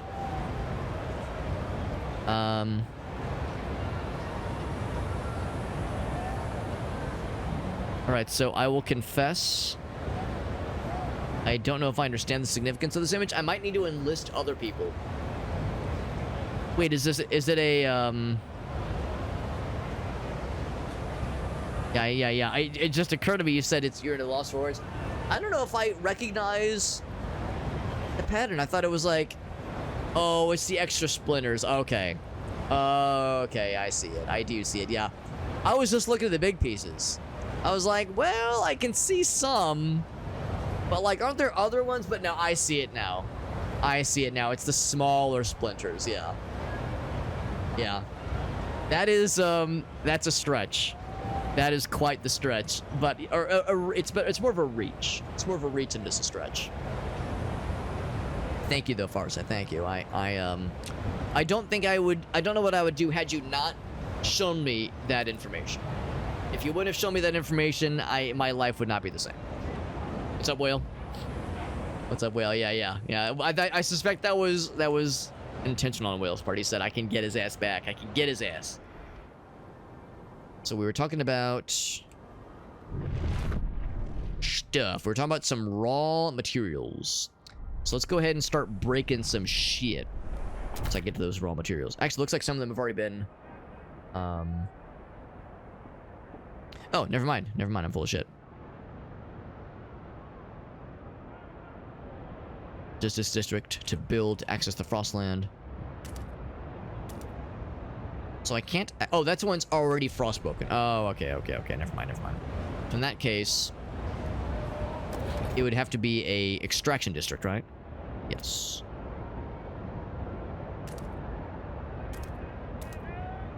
Gotta be 6, though.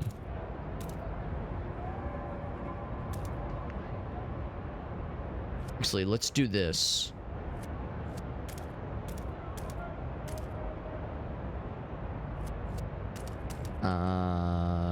Yes. I'm trying to, like, plan ahead. as far as like things that won't get too into other like potentially important areas. Don't build that guy. Let's go and get that guy going. Research is at 29%, so that'll take a bit. I'll take a bit. They were saying it would be worth our while to like familiarize ourselves. Heat stamps are the only recognized form of payment. Beware of scammers peddling alternate currencies. Alternate currencies, as. So all about adaptation. Oops. Okay. So I mean that seems pretty chill. These are the faith keepers, religious folks. Still taking its sweet time. That one's doing its thing too.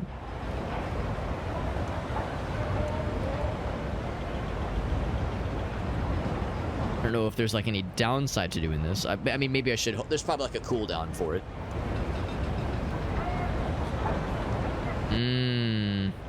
So that's a good way to decrease fervor, obviously, in case they start getting antsy. Antsy in the pantsy.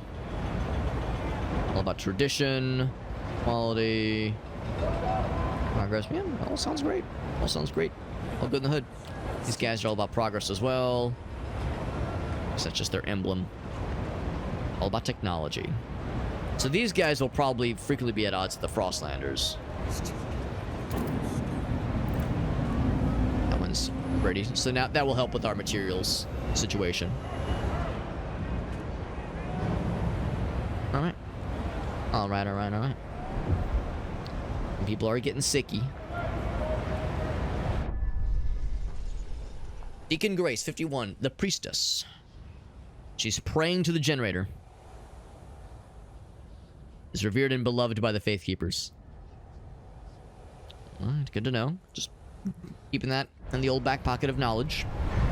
Alright, friends, let's jump back into the game. Just as a heads up, I won't be able to go super late tonight just because I do have to get up extra early tomorrow morning. We actually have some, relevant to playing Frostpunk, we actually have some winter weather coming in hot. Coming in cold, actually. Oops, we have some winter weather coming in cold. Probably not tomorrow. I think it's supposed to hit Wednesday. Which probably means, depending on how bad it is, it may or may not mean I might not have to go into the office Thursday. But I do have to do stuff tomorrow in another offsite location, so I gotta get up extra early for that one. So not going crazy late tonight, which is fine. Of course, it was actually kind of nice. I was able to start a little bit earlier tonight, which was good. Like a lot of my streams lately, I've been starting at like 10, like 9:30, 10 p.m. It was nice getting to start a little bit before 9. That's all good in the hood. Now, I see the blue here, and I can't help but wonder, is that a logistics district? I could see how it could be, kinda. The color coding, it's definitely not a food district. It's definitely not a housing district. It would make sense if it was industrial, but yeah, it's all very blue. All very blue. A little bit of yellow. Some yellow over here. Maybe I'm getting too hung up on the color coding, but I'm just wondering like how this would be treated if you were starting like a fresh, clean slate kind of save. So coal mine blasting is now available, so sure enough, I should be able to build extraction option blasting coal mine. Yeah, we're getting blasted. So we have more material demand, but we've built a extractor for materials, so we should probably be okay. Zeitgeist City Direction. Okay. Spirit of Time. Describes the direction of your city on 3 axes: technology, economy, and society. We're definitely going more towards technology for now, at least. We truly do live in a society, but apparently we live in a technology. The laws you pass, buildings you build, choices you make impact this overall direction. Communities have a natural tendency to favor some over others. Makes sense. Relations will change accordingly.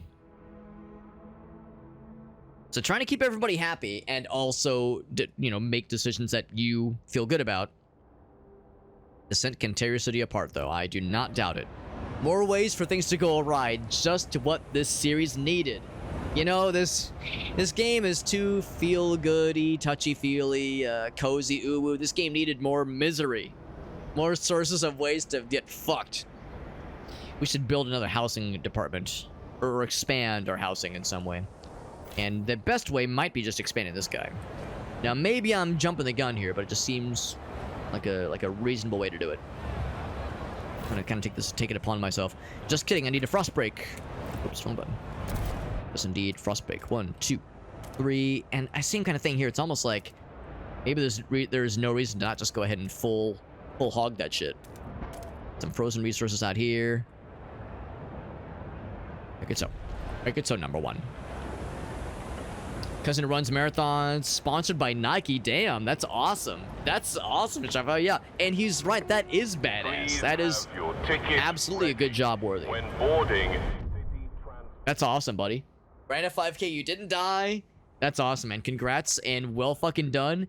And that's cool that your cousin is not like weird and gatekeepy and isn't like, well, I ran a 5K, blah, blah, blah. Was like, yo, that's actually fucking sick.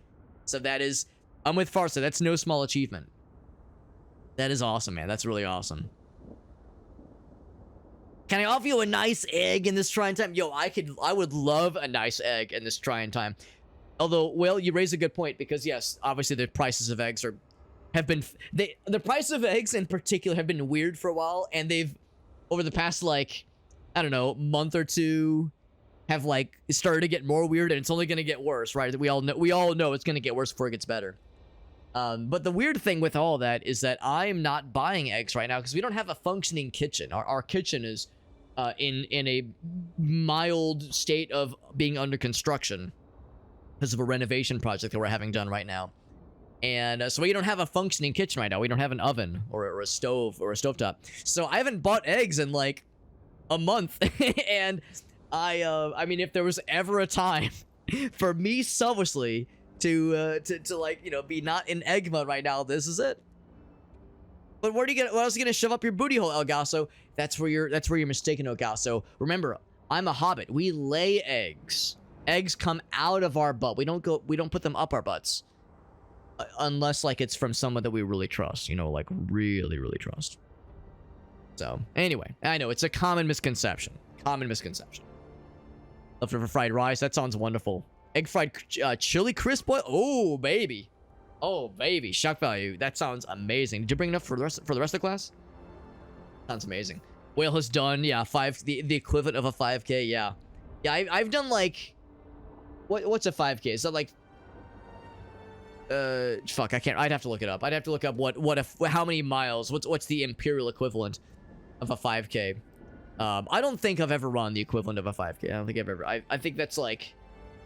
I mean, I could probably walk and run. I could probably run and walk it. It's 3.3. I think the most I've ever run in one general like sitting was like 2.5, maybe 3 miles. So yeah, I don't think I could do it. I don't think I could just straight up run a 5K. I would have to like slow down and walk for some of it. Yes, exactly, Farsight. That's exactly what it means. 3.1. Okay, 3.1. Yeah. Well then, maybe I did it once, but I don't know. It was like basically right at 3 miles when I was like, I've reached my limit. Can't fucking do it. Now, granted, that was like, I wasn't exactly conditioning myself. I like to think I could build up to it, but still, shit is not easy. It shit is not easy. Anyway, so new mines, impending doom of depleting coal is postponed. Not relegated, just delayed for now. So, we wanted a council to establish, or a council established to help deal with the various communities. What should you do to lead the city? We need a council. We absolutely do. So, that's where the council hall should come into play. What we're probably going to do... I guess that has to be there, I suppose. We couldn't build it in any of those areas. We probably wouldn't be able to build it here. So, right there. There's a vote of confidence. And, of course, I'm feeling confident. I have all the unearned confidence of somebody who is new to Frostpunk 2. And is feeling real, real good. I guess we also need to consider other ideas. So we, of course, have done the coal mine thing. Can I also research dust coal mines? So that's... I guess you could. I'm not going to click it. Whoops.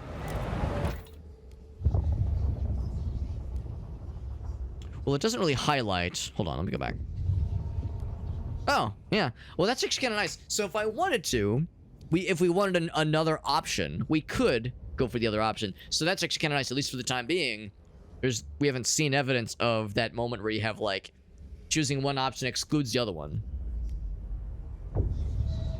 Maybe I'm jumping the gun on this, but I feel like it's probably worth my while to kind of look into this. So, for insulating the houses, asbestos lining. Oh boy. Oh boy. I'm gonna assume that this is the real life equivalent of asbestos. Oh boy. Oh man, Farsight, the good old days, right? And by good, I mean miserable. Yeah, that sounds miserable. Yeah. I respect it. I respect it, Farsight, but whoo, buddy. I do not envy it. So everybody loves asbestos. All three people say, yeah, we love asbestos. We love that shit. I mean, it sounds... knowing what I need to remember, like, you can probably click other things. There's probably like a... There we go, you can just close. Oh, that closed the whole thing.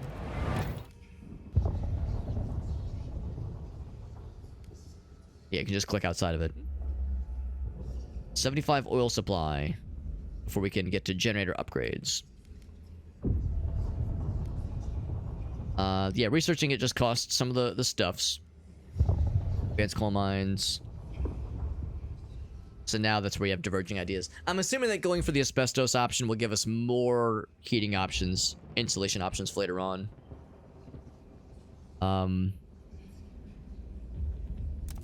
Advanced blasting or advanced shafts. I'd love to advance my shaft. Blast in the lungs, that's right. What is it, mesothelioma? Delicious. You're doing your best, Alex.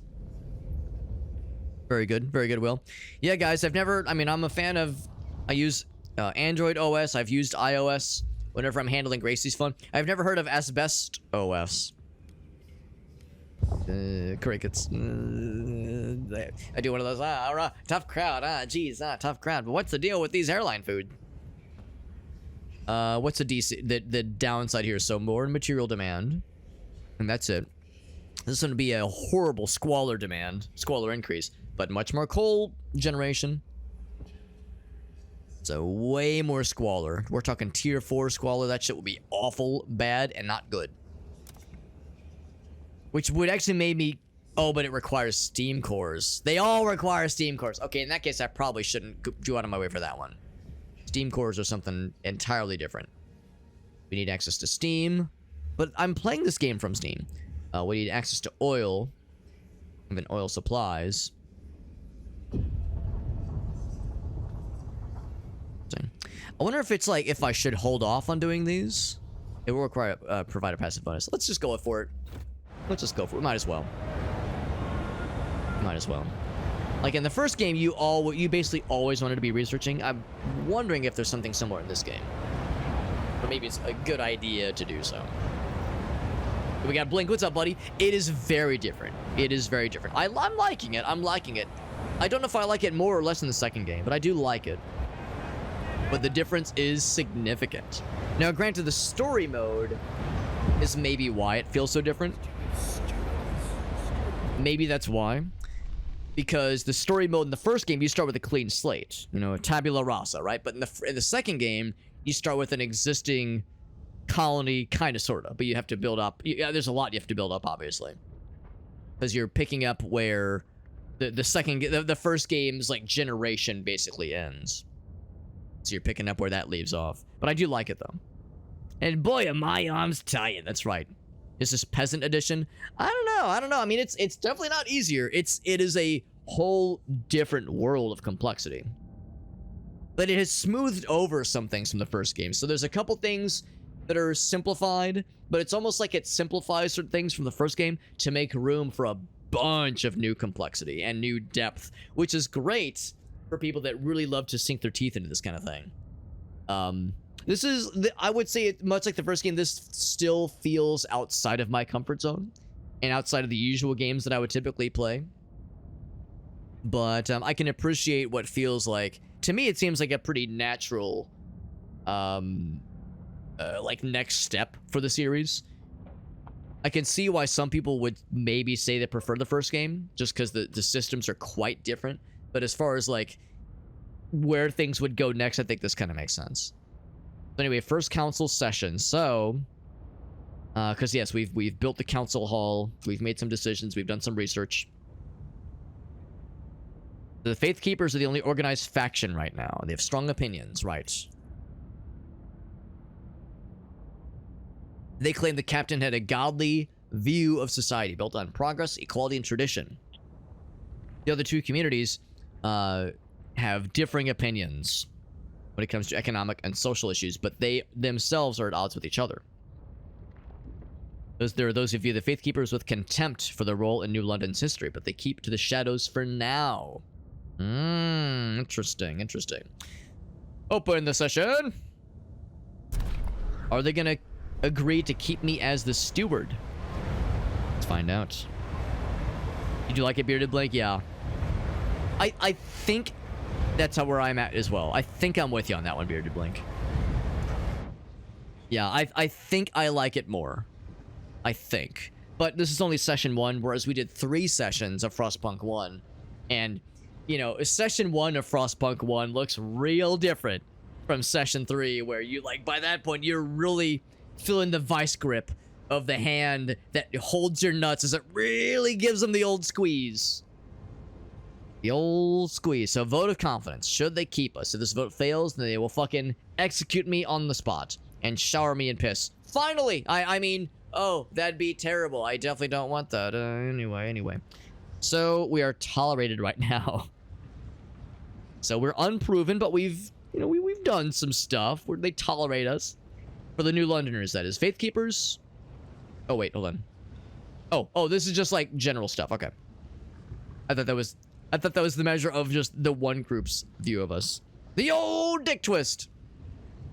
Did I tell you that I went to a hockey game a few weeks ago with some friends? I go to like a, it's very rare for me to go to a sports event. I go to like a baseball game once every like 4 or 5 years, and I go to a hockey game once every year and a half, 2 years or so, just based on like when I get invited to them. And I went to a hockey game with some friends the other night, or like a week or 2 ago. And of course it's hockey. It's the only sport in North America, at least, where it's like kind of acceptable for like fights to break out between the players.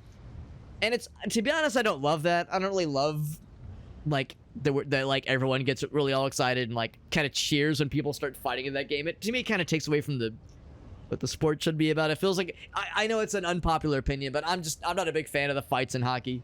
I mean, it's like, it seems like a kind of a blemish on like the sportsmanship of how it should go. But anyway, I digress.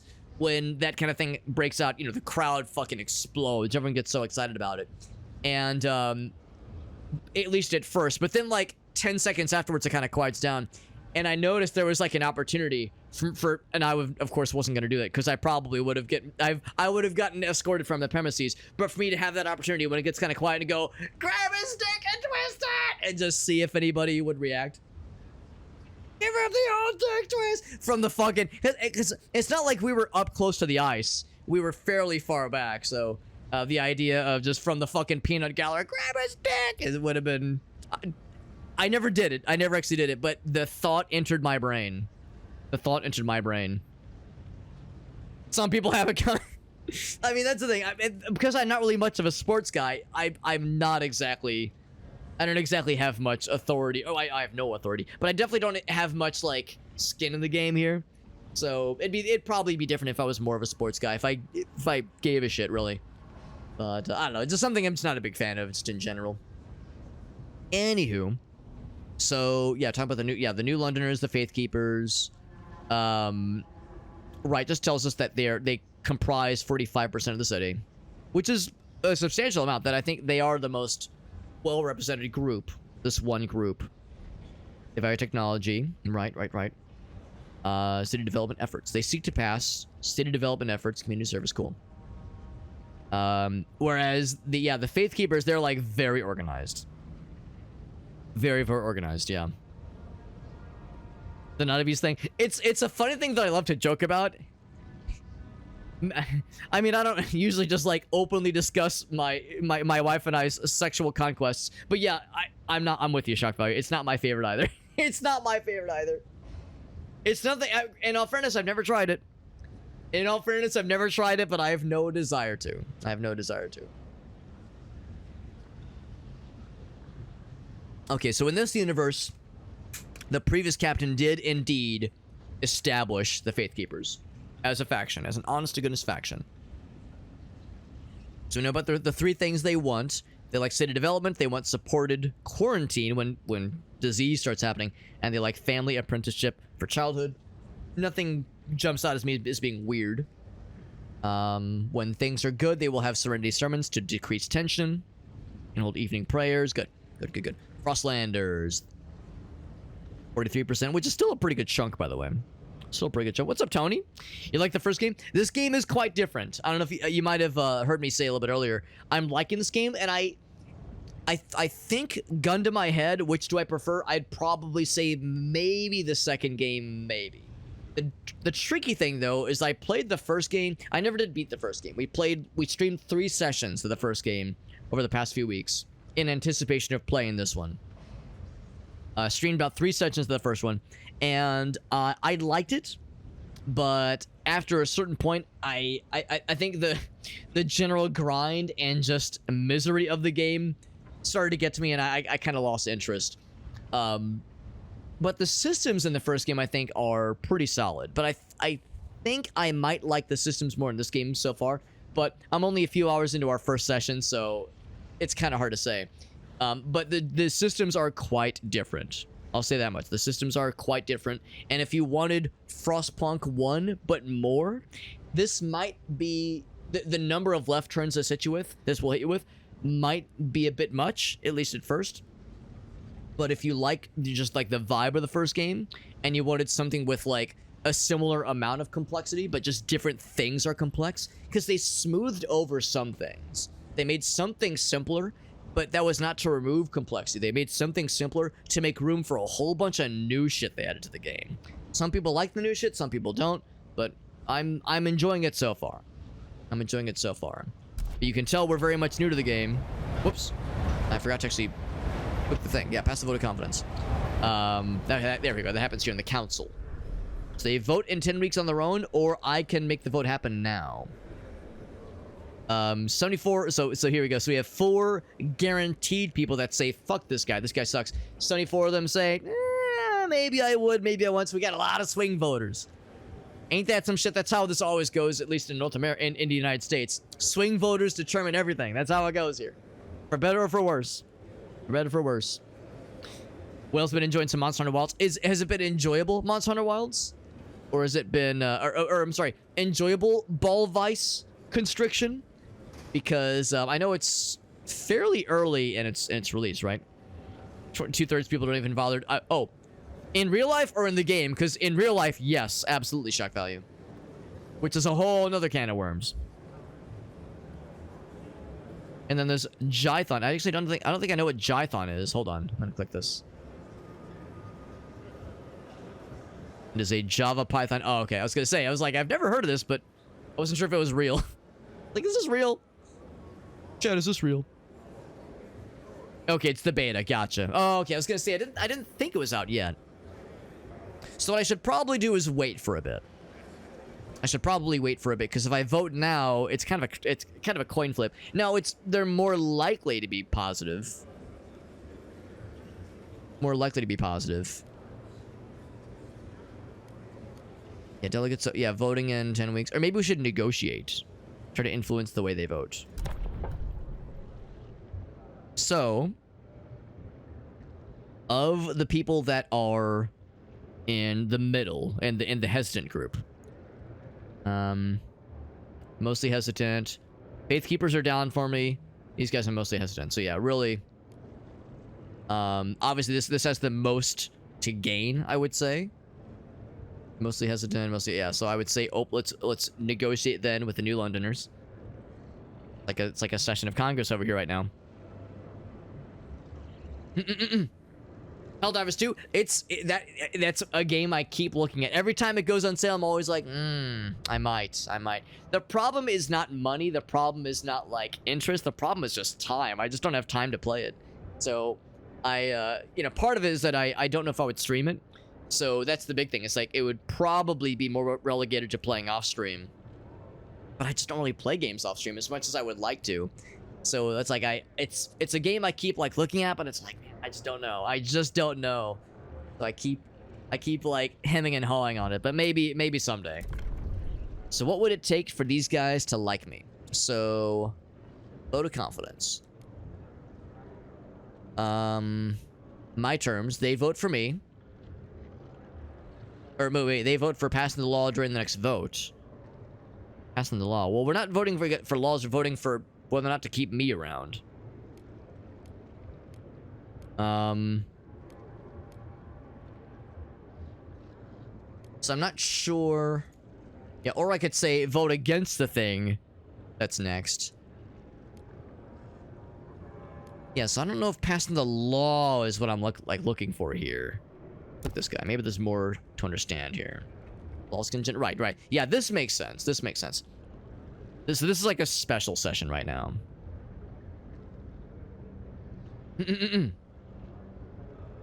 Yeah, you're talking about like the Helldivers 2 outfits. It's a little subtle, isn't it? It's just a little subtle. Just a little subtlety in that game. Yeah, a little bit of that goes a long way. I mean, of course, there's the overlap with like Warhammer, the Imperium, that kind of thing. Same energy. It's quite a thing. All right, so some special case require 2/3 majority. So nothing specifically about this vote of confidence thing. So yeah, I mean, talking about trying to negotiate, it's not a law is the thing. So I'm wondering if I should hold off. Double-click a delegate to view their profile. We'll click a delegate. Hold on. Like these guys? Oh, we can move the camera around.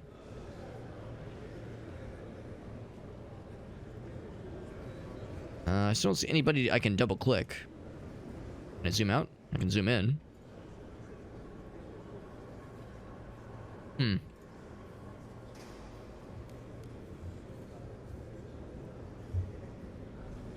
Is there more tutorials I haven't read? Keybinds, camera controls, that's fine. We already know all that shit. Yeah, just the armor, that kind of thing, yeah. Are we the baddies? Same energy. No question.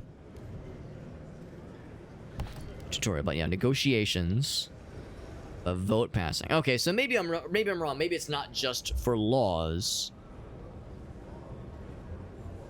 Because that's the thing I guess I'm a little bit concerned about.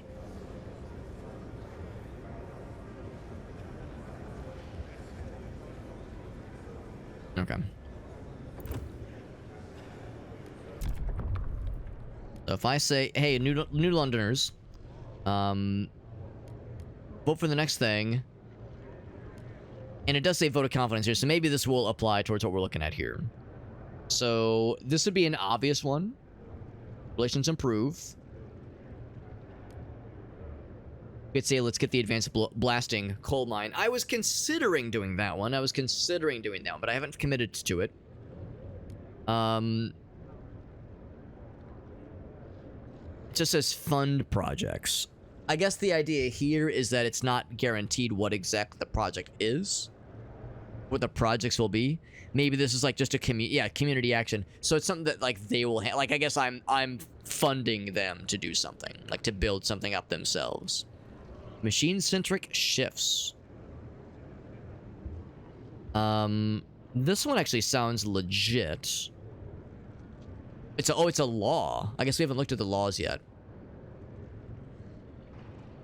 Yeah, workplace, keep the machines going around the clock and adjust work hours accordingly. I like the idea of workforce requirement going down doing that. And it only kind of increases squalor.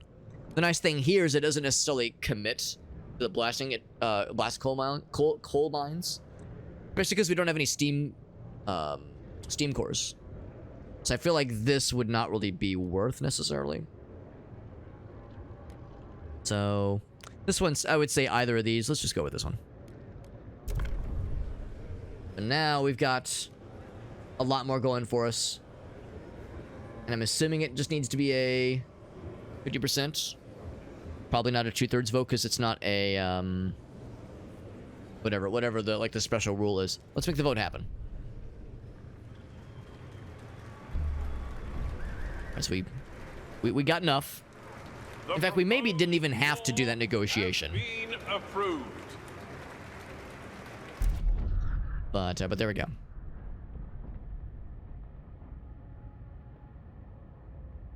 Chamber, yes, I've seen that one as well. Yeah, I've seen that one as well.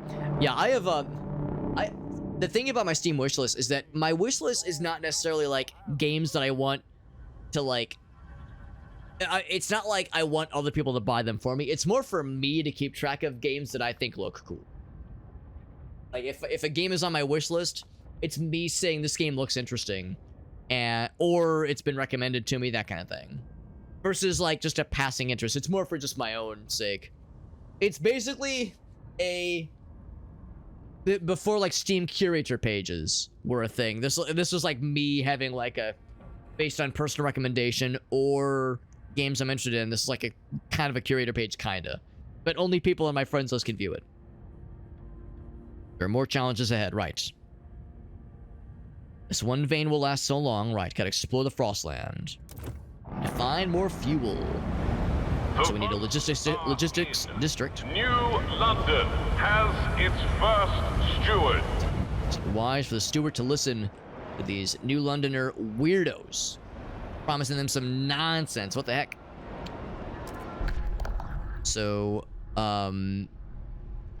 when do we get to pass some laws? Because that was the thing, right? The whole thing about worker shifts, right? Events or research can give it order. Okay, so I guess we need to do one of these things first then. The common rules. But the councils and research. Okay, so I guess the idea is the voting actually happens every time there's a council session.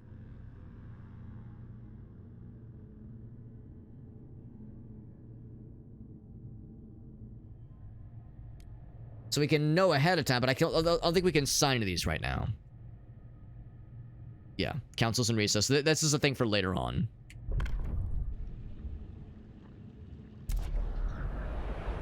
Oh gosh, says I'm in the what's the word? In the in crowd, and so as well for that matter. Actually, I guess a bunch of people that are listening in are in the highly coveted and hard to gain access to in crowd of being on my Steam's friends list, where I pretty much admit anybody. So I'm not particularly exclusionary. It says new law available. It says new law available. So maybe the idea is we can look at the laws. We just can't pass any right now. Oh, rule. Here we go. So, there's a whole bunch of stuff. Whole bunch of stuff. So we can't do any of these right now. Shit.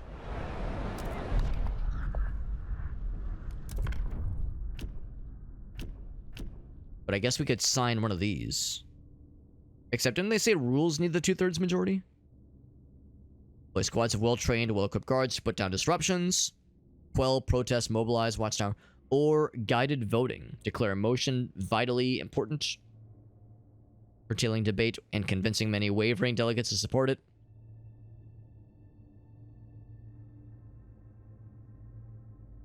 Right, requires 2/3 majority.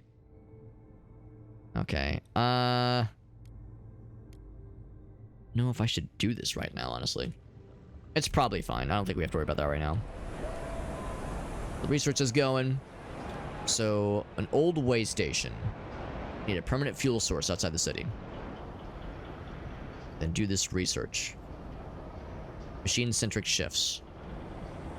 It's a research thing. Oh. Machine-centric shifts. I wonder...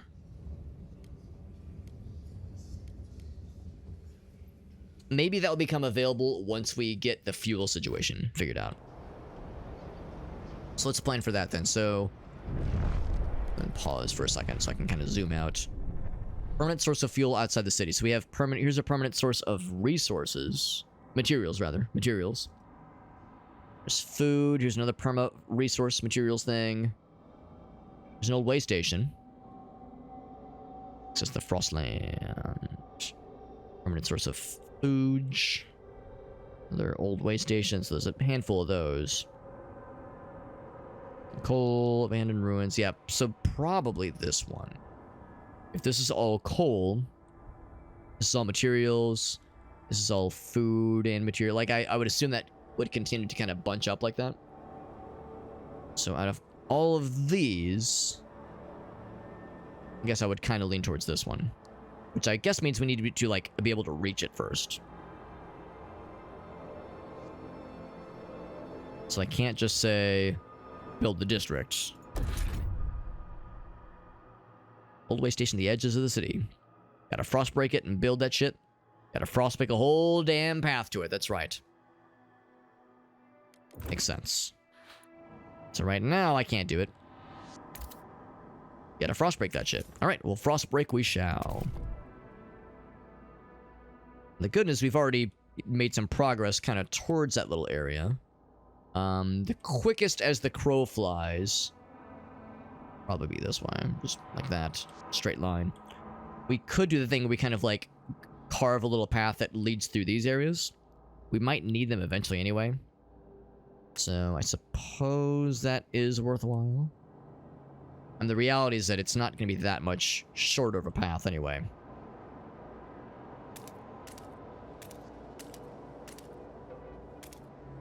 So yeah, we have to do that. So on the second one, we'll be able to get it anyway.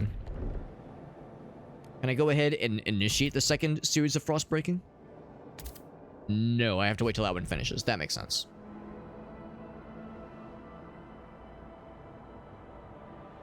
How else are we doing? So, goods are kind of unclear. What exactly are goods?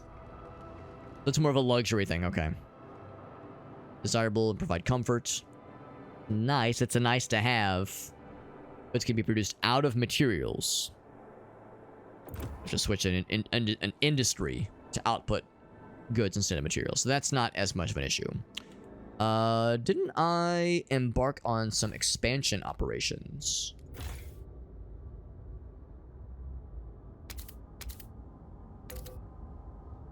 Going to make that happen. So that'll help with the shelter being slightly unfulfilled once that completes. Some shelter expansionations. Oh, I'm fucking paused the whole time. Whoops. Can be exchanged for goods and services. Next, you're gonna tell me we live in a society whale. That's just too much. It's a scary noise. Something happened? Nope, nothing happened. The scary noises can make me scared. It's very scary.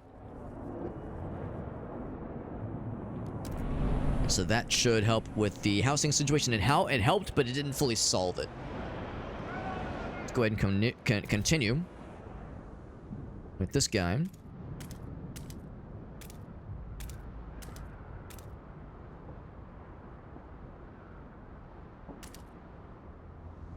I wonder, like, will it actually unlock like a new part of the world? Because you can zoom the map out real far. It's alarming to me how far back that goes. Also, what's this?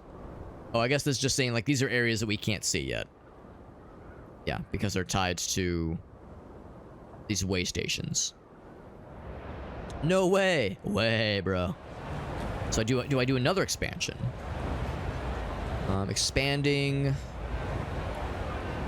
does what exactly? More output, of course. Presumably more fuel demand.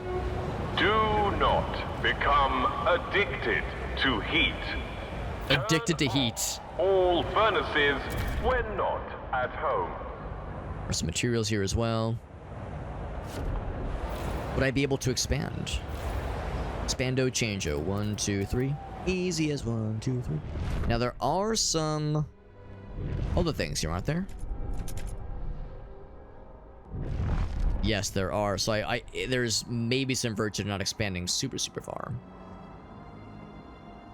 Some frozen materials here, which are very close.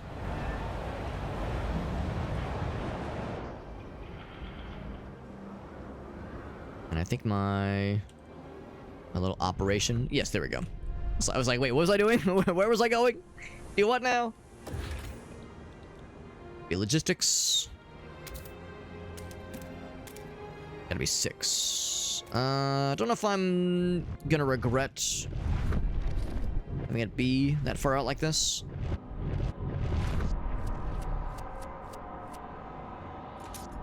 Yeah, that's fine. That's fine.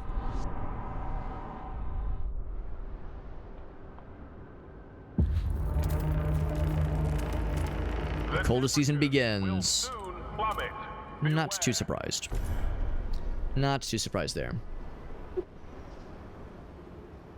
The blue.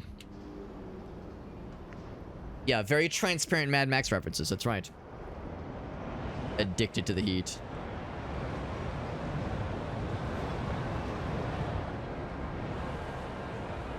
But we're looking at the housing situation. Now, I could probably just build another housing spot somewhere. Design research, increase relations. There you go. So we can look to see if there's anything else. Heat dispatcher, food energy efficiency.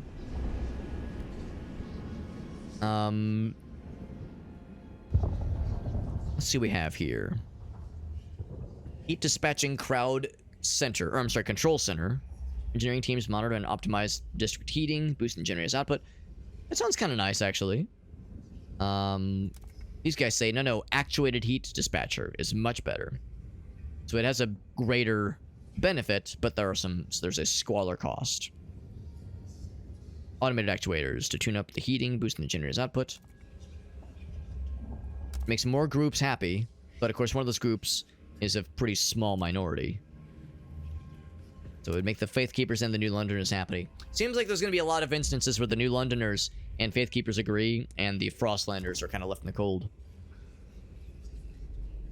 Yeah, I'm with you, Shock Value. It's something I know I've grown accustomed to put it nicely. Kind of hard for me to not just be used to, you know, relative comfortable temperatures indoors. Now there's other. Oh right, this is probably what I should have looked at earlier. Here's the thing. Because I was unsure how to access these things. Right, there's other tabs. Or is this other tabs? Right.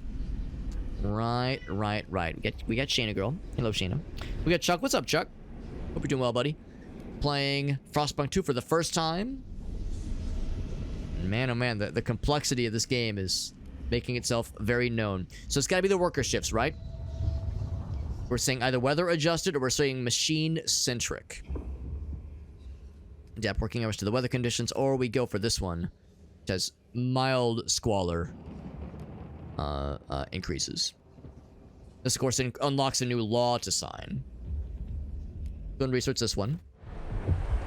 It'll get us closer towards this guy getting completed. People are getting back to work, which is good. They're no longer sick. No longer sicky-icky. Logistics construction is going out this way. And then... Right, I was considering the housing situation. So if I were to look here... Pretty frost broken. Looking for the screens where it says, like, oh yeah, this spot is, like, insulated from the cold. Nice thing is, if need be, I could just crack into other areas. Where does this extend? Yeah, that little overlay that showed me the benefits of building into certain areas, saying like, oh, this one area is insulated from the cold, slightly insulated from the elements, that is. Maybe the implication is that that's not available anymore. And maybe what I should do is... or expand this one, for instance. Yeah, shelter from wind. So, yeah, maybe I kind of messed up by building this one here. So we don't have any more shelter from the wind here. Do we have any more on this side? Strangely enough, yes. Kind of surprises me. So if I expand this one.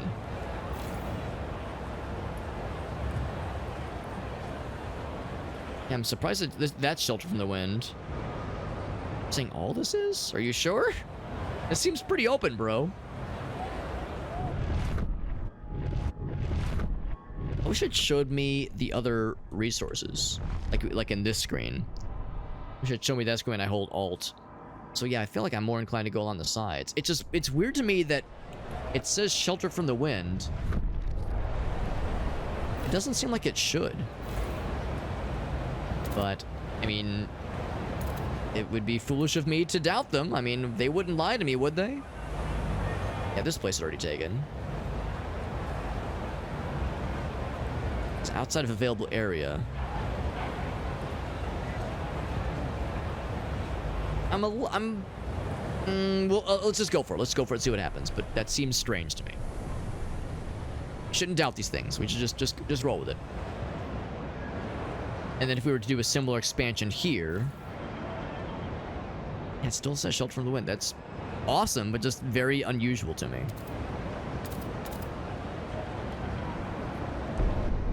And yeah, I'm pretty... Yeah, so we are getting a little bit closer to the abandoned ruins. That kind of thing. So I don't want to expand into a territory that could be used elsewhere. But yeah, that would help with the shelter situation. Being slightly in the red. We got some cold seasons that we already know about. What's the fuel situation? So we have is that a, like, teensy a surplus? Available 195. Well, once this thing gets built, we're of course looking for another fuel source. One that is more permanent. And maybe this will get us the goods. Let's find out. Logistics has been built. Survey the frozen lands to find some more fuel. Sounds good in the hood. Whoa, big zoom out. Real big zoom out. So, makeshift shelters. Take refuge in some temporary shelters around a hot spring. We're waiting for conditions to improve. So we can bring them back in now. It'd be a bajillion new Londoners and some more Frostland teams. I mean, I don't know. I mean, it would be more mouths to feed, obviously. What are Frostland? So scouts, okay. Scouting teams, that kind of thing. Districts, right. Sure. So we got that. What's this? Deposits are running low. Coal is running out, which, no surprise there. They can use explosive to access deeper veins of coal. Oh, here we go. The children yearn for the mines. Send children for missed ore in the tighter tunnels. Some did this as kids themselves for fun, and they survived unscathed. The Frostlanders would love this. Coal goes up by a little bit. New Londoners and Faithkeepers love this one.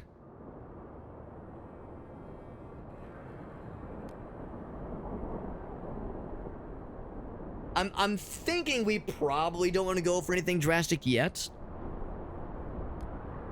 I'm legit surprised there's no red text that says there will be some downsides. I mean, there's obviously implied downsides, no question. So I'm a little bit impressed the game's like, you'll figure it out. You'll figure it out. You're a tough cookie. Let's leave it where it is. Let's leave it where it is. That stuff is getting low, obviously. You can always build more if need be. Yeah, what I'm wondering is, like, what do we do with this thing? So, finding a permanent source of fuel. We have a slot for building, obviously. Should I be building something? Research, blast and colonize. Yeah, nothing new to research there, obviously. Like, what do I do with this thing? zoom in. Because I've figured the idea is that, yes, this will show us more fuel thingies. More fuel options. But I don't see what you do with this once it's built. Maybe... Let's go back to the idea tree. Maybe there's something else that I'm missing here. About halfway through this guy.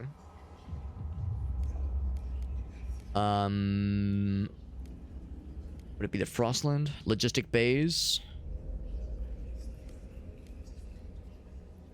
So I was thinking, like, it would be some kind of thing where we're, like, sending out scouting parties. Like, look beyond where we're able to see right now.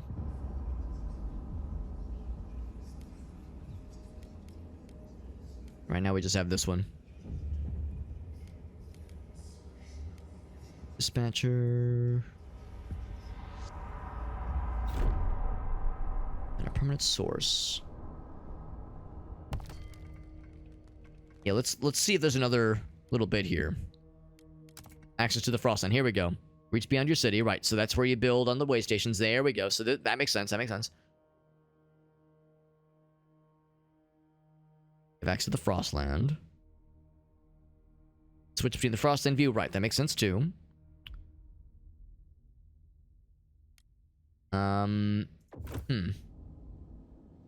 That's all it gives us. Right, so here's the Frostland view. So we have access to... Oh, here we go. Here we go. This is what I was missing. We need 10 Frostland teams. We have 15. So let's launch the expedition, and that will figure out what's going on. Figure out what's available out there. We could find some dwellers, but what I really want is information. Because that is what the... Wait, did I fuck up?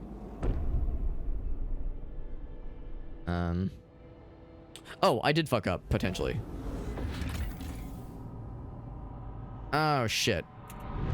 Pause. I thought that was the one we built towards. Maybe the idea is once you build into one way station, all of the Frostlands become available.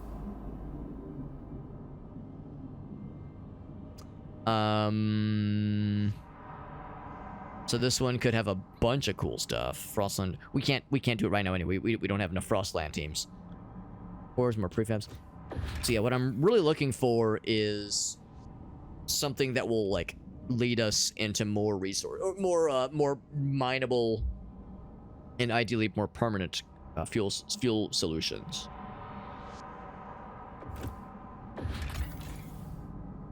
If there was something along the lines of like fuel option things. Yeah, so maybe not. Maybe I haven't fucked anything up then. Is there another one on the side here? There's like a little blank space. Maybe there's more after that though. Let's just go and leave this. That's fine.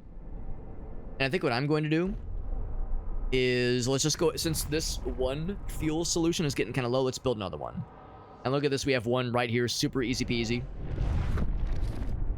Now I suppose I do need to do a bit more ice breakage. That can be done quite easily.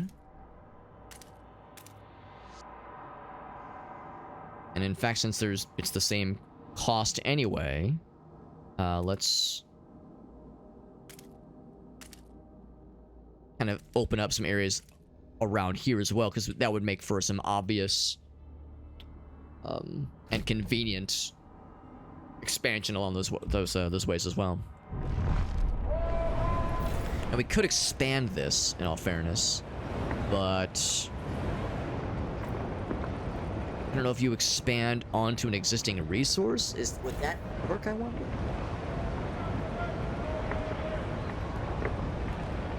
Let's actually check the tutorials, because expansion, if you expand onto another resource area, would that be maybe more efficient than just building a whole new one?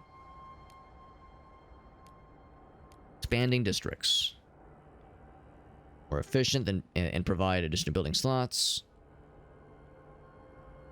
New tiles. Doesn't really say, honestly. Just expand your dong, Alex. I wish I could. Yeah, it doesn't really say specifically, which I think tells me that, yeah, you probably don't expand over a resource tile. So let's just assume that building a new one is probably the way to go. We have, speaking of building new ones, we might want to go ahead and build a new housing thing. Whoa, it's a raid from Fuggy. Fuggy, thank you, buddy. We're playing some Frostpunk 2 of Fuggy. This game is very good. It's also very, very complicated, but I'm enjoying myself despite the complex nature. Building some more fuel extraction. We're just having a good old time. Or fine. Oh, that's enough. That's enough. Boop. Make it so. Make it so, number one. No, this game is good. This game is good. The complexity is terrifying. Oh, I'm building one. Oh, I should have built one there. That's okay. That's okay. It don't matter. It don't matter. It's fine. Yeah, I was just looking at, once again, the homelessness situation. So what I might do is maybe expand more. Oh, I cannot expand any further. There you go. So now we know there's a maximum expansion beyond which you cannot reach. You played the first one a bit? Yeah. Yeah, it's the first one. We played the first one on stream. I streamed it. I did like 3 sessions of the first game. And I liked it, but just the fucking... The ball-crushing difficult... just misery of that game kind of made me be like, I don't know about this one. We got a review key for the second one, though, so we're checking this one out. And I am liking it, but also, like, we're still really early on, so... I don't know, but... I'm enjoying it for what it's worth right now, at least. Is there continuation? There is continuation. Yes, there's references to the previous generation, to the previous captain of the colony. You're basically taking over where the first game's generation, that first generation ends, and the captain has like passed away from presumably of old age, and you're picking up where he or she left off, and as their steward. And there's references to previous events that happened. There's different factions. It's pretty cool. It's pretty cool so far. Just completed a law situation, and I was just looking into potentially expanding housing districts, but we really don't have an opportunity to expand any further. So to deal with the housing need, I'm going to carve out some other areas and just build a new housing district specifically. This area is going to be running out of coal pretty soon here, but the good news is we have another one that's in construction, so we should be good there. We have a Frostland scouting happening right now. I don't have any ideas being researched right now. And maybe now it's not a bad time to do so. So what logistic bay things are there? Storing and hanging essential surviving gear, providing training how to use it efficiently. Sounds nice. Automated. Machines manufacture expedition equipment. So the upkeep is more expensive, but you get more for it. It's cool. And of course, we have a lot of new Londoners, not nearly as many Frostlanders. Go for that one. That sounds cool. Is the council able to vote? We have accepted me by now, by the way. Explore laws. So this is the one, right? Right now it's unregulated. So I could propose something here. Okay. I could propose something. So the machine-centric shifts, right. Let's propose it. I can't... Oh, wait. You're not allowed to change the law proposed by delegates. So maybe I can't propose it? Or maybe I have to wait until the council meets.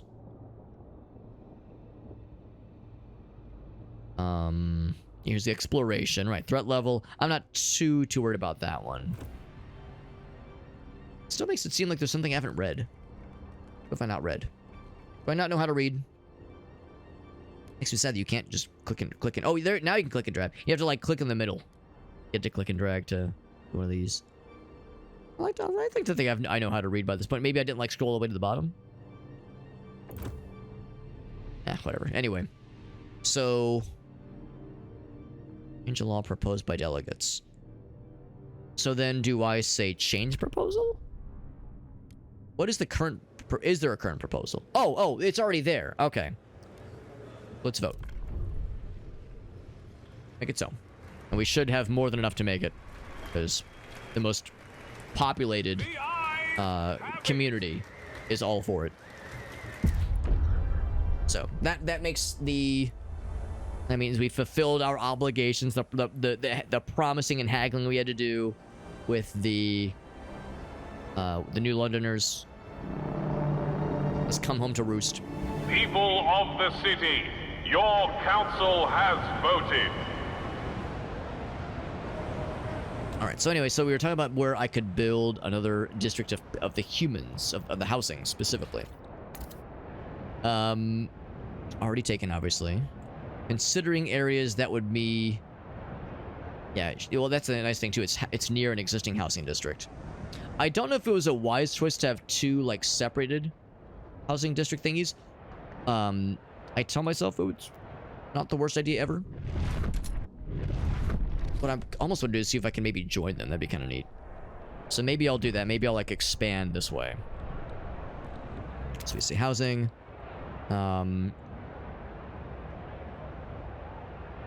We only need 3 at the start. This is extremely awkward building on this wall here.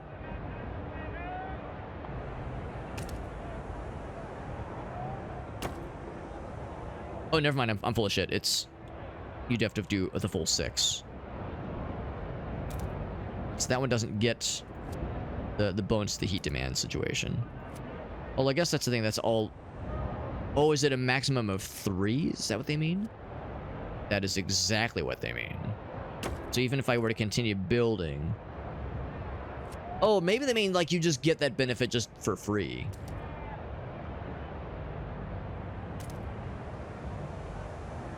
We'll see. We'll see. Let's go ahead and propose that direction. Because, yeah, I like the idea of eventually joining the two. So they're all, like, conjoined together. And help insulate each other. Of course, it does kind of get into some fertile soil areas. But it'd be easier to join this way than to join this way. Expedition is still going. This one's researching. Yeah. Yep. Progress. Doing lots of progress towards machine technology progress. That's what this meter basically means. It's like technology progress. Tradition and reason, not so much. Merit and equality, Actually, it's progress instead of adaptation. Adapting to nature versus handling it ourselves. Bending nature to our whims. So it requires more resources. I don't know if we can do anything about this. I think, like, once it's been depleted, then it's done. So I say we demolish that shit. Unless I'm wrong, but it seems like, yeah, once you're in that state, population has increased. All the more reason for us to make sure we definitely have more shelter. Good thing we're building that right now.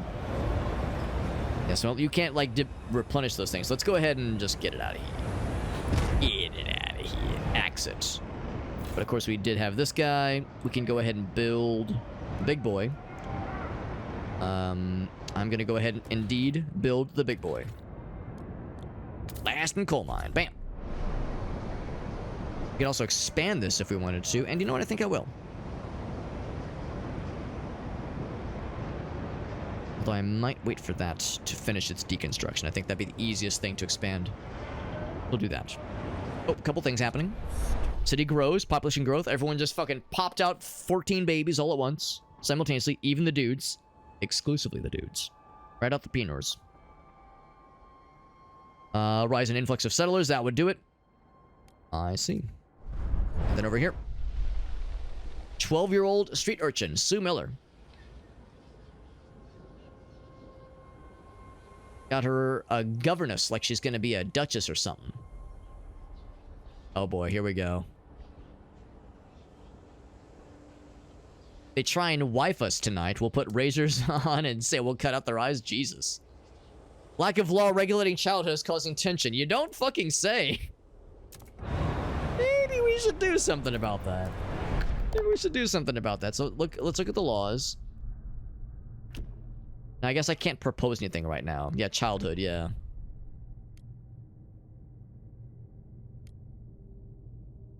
The council will meet in a little bit here. Once this idea thingy finishes, that would be an obvious thing to research next. It's like, maybe we should do something about the children. It's getting weird out there, bro. Getting real fucking weird. So can I expand? Expando changeo?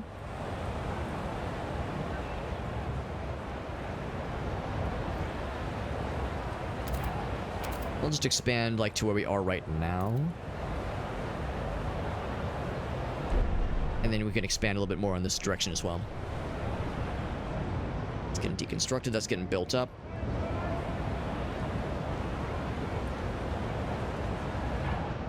And in fact, what I might even do for my next housing project, we might even build up where this particular extraction district used to be, because it's going out pretty soon here anyway. We need a lot of food, by the way. Food is getting scarce, so let's consider that next. Consider that next. In fact, we have some food over here that we can reach pretty easily. There's some infinite food resources that are a little bit more out there. So, yeah, let's go ahead and start building towards this next. Let's break away some ice. Oh, it's already been broken away. Nice, nice, nice, nice. Nice and ice. I will construct. Let's see. I wonder if this is going to be a good thing. If it's okay if I go across multiple stations. The answer might be yes.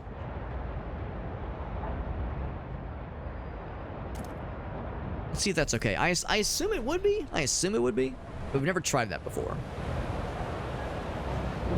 Expansion is complete. That should get us more housing. This one is done as well, so now the fuel situation's a little bit better. I'm gonna expand. Yeah, I'm gonna do exactly that. Same kind of thing there. I'm gonna expand into that guy.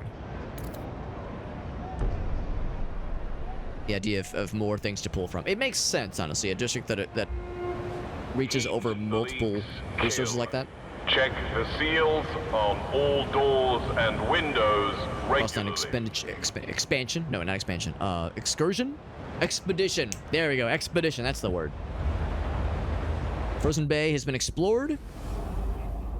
And we got a couple of things. The others. In a cavern, we found a disturbing sight. Bodies in sturdy frostline gear laid side by side, left to freeze, with black oil markings over their closed eyes. Was it a burial ritual? The map suggests we were heading... They were heading towards an old machine. I'd have some fuel. Good to know. We also found a fishing village. Living off of moss and small fish. No furnace, though. They sleep shoulder to shoulder under thick layers of fur to insulate themselves. They would much prefer to come here. It's a lot of them. Fucking do it, baby. We also got some resources. Yes, please. And more mouths to feed, though. Still no mention of permanent fuel solutions, unfortunately. So crime is minor, but not non-existent.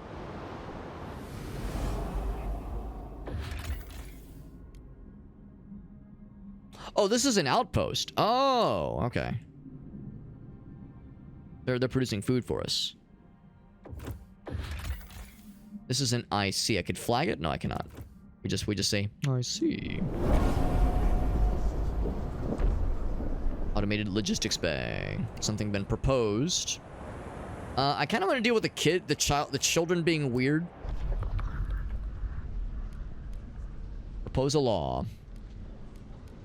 Would it be society?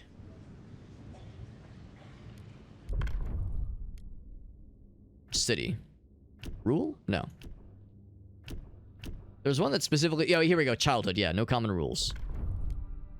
So I could propose one of these two. So either a family apprenticeship, where they work alongside relatives, or mandatory school, which helped with research speed.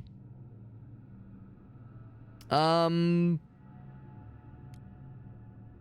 not surprised that only one group prefers this one. Now, granted, this will be generally more accepted. More easily to be accepted. Propose that one. We will probably need to negotiate. Oh, this would increase crime? Oh, crime is increased right now, but not for long. Let's negotiate then. What would it take to get more people to vote for this? So, mostly hesitant right now. The Faith Keepers don't need to negotiate. They're already good. We'll negotiate with the New Londoners because they're, well, hold on. I mean, I keep kind of ignoring the Frostlanders. They're probably going to start to be unhappy against me soon. So maybe I should negotiate with them.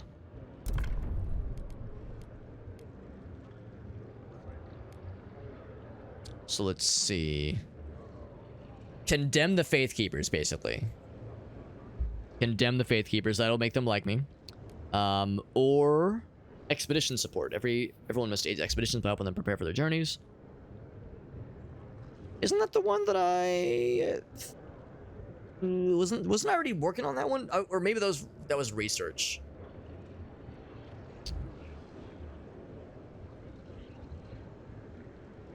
This one sounds nice too, honestly. I like both of these.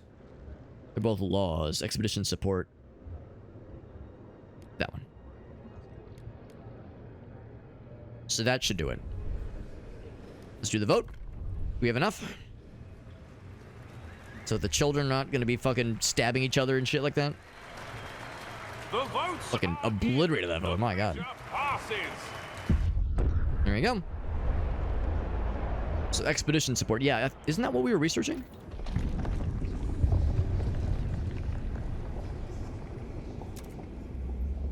Yeah, we did automated logistics. Okay, so I misremembered.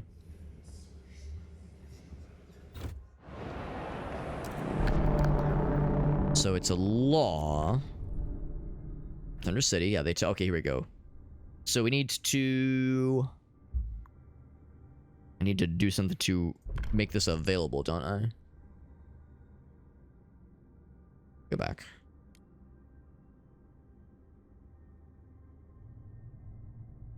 Yeah, right now there's no common rules. Right, so expedition support. What are the options? I think that one's reasonable. Exploration's a little bit faster. Prefabs production goes up. Heat pipe watch. Heat pipes.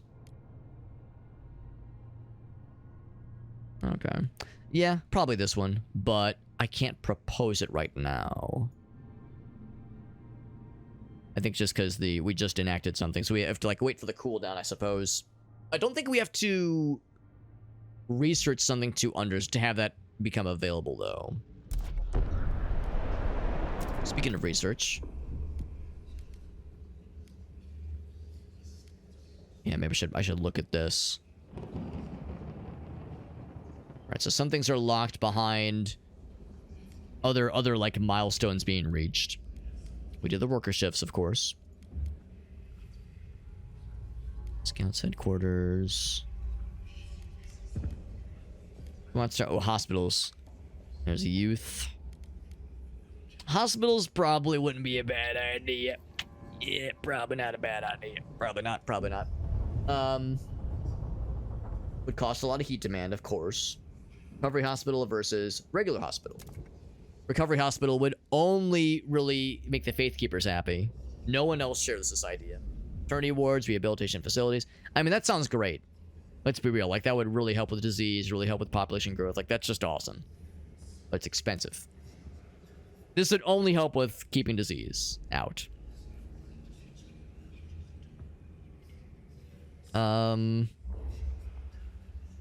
Regularly cure some sick absentees. This cures a significant number, and also preliminary triage district ability. Decrease disease but result in death. Just decrease disease but result in death. So I guess like, okay, so it's quarantining basically. Yeah. Let's just do regular hospital. Literally, what was it? What? Yeah, 8%. 92% of the city would much rather we do the hospital. That's a fucking slam dunk. Easy slam dunk right there. No child tolling in the mines for me, they say. Right, so that is our fuel. What's this one? This is food. Food district, good. And if we wanted to, we could expand. And we probably should. We probably should expand. There's a couple other things that were in progress. Actually, I guess they've completed, actually. So for this guy, I should probably do is Prakalaka this way. And really, yeah, or I could just say, ooh, just get me towards this guy. That'd be super nice.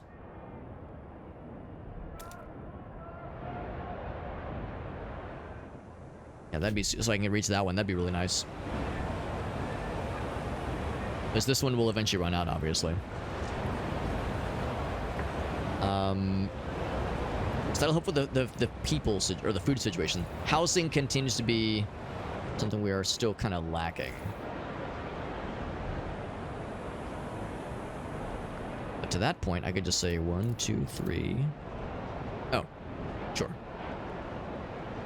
Actually, maybe not those specifically. I would say 1, 2, 3. I would expand that way. Do that.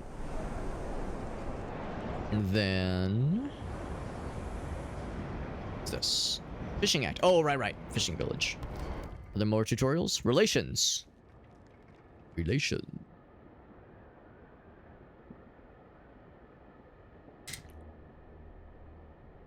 Makes sense. Yeah, the more they like me, the more they will vote with me or against me.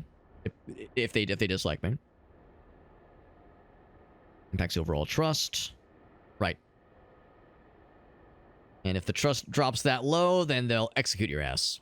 I mean, they don't say... I mean, it's implied. Execute. It'll end the game. How will they end the game? With death, probably. Most assuredly with death. Your citizens fall sick or die, it worsens your relations with every community. It's almost like that makes people sad. The darndest thing, man. It's the darndest thing. You can do rallies in your favor. Oh, wait, no. They will hold rallies in your favor. Oh, boy. Yep. All right. Anything else? Yes, population growth. We saw that earlier. Measure of how fast the city grows. Population censuses take place, which note the increase. Favorable situations will increase population growth, of course. But, it can, yeah, we can also stagnify. Okay. Okay. So that one, so we got some expansion situations happening here. Yeah, just trying to get these red bars to be less red. This one I'm less concerned about. That's more of a luxury kind of thing. That's for once we're feeling a little bit more established. These people like us pretty well. I mean, these guys are devoted towards us. The Frostlanders, we could probably do more to make them like us. Some people are sick right now. Good thing we're researching hospitals. General trust is pretty good. Or pretty good, yeah. There's some marginal decrease by Frostlanders, hence why we've taken on some stuff here. I saw the exclamation point, so I was wondering if there was something here. Right now I can actually click on the delegates. It's kind of cool. Grocer, delivery worker, cobbler, botanist. There's so much detail. There's so many levels, so many layers to this game. It's really impressive. I don't know if this would count as a 4K strategy game. I'm assuming the answer is no. I'll confess I'm a little bit like flimsy on the definition of like strategy versus grand strategy versus 4K strategy, or is it 4X? Maybe it's 4X strategy. But like just all the dimensions of this game are really something else. Stockpiles are running out, or they have run out rather. Yeah, colony sim instead of 4X. Okay. Yeah, you knew what I was getting at. Yeah. So those are separate things. So when I think of 4X, I think of like civilization. It's like a general, or like Stellaris from Europa Universalis, those kinds of games. But since I've never really played, well, I played Civilization 3 back in the day quite a bit, but beyond that, yeah, my experience is pretty lacking. Resources get growing barren. So yeah, build new districts or get more food. And of course, that's what this one's. Oh, I guess we completed the other stuff I was looking at. It was over her. Yes. So this we could expand pretty well. Might be able to expand to reach that one too, maybe. Expand that guy. And it occurs to me there's also the whole thing about... Oh, I probably have to research them, don't I?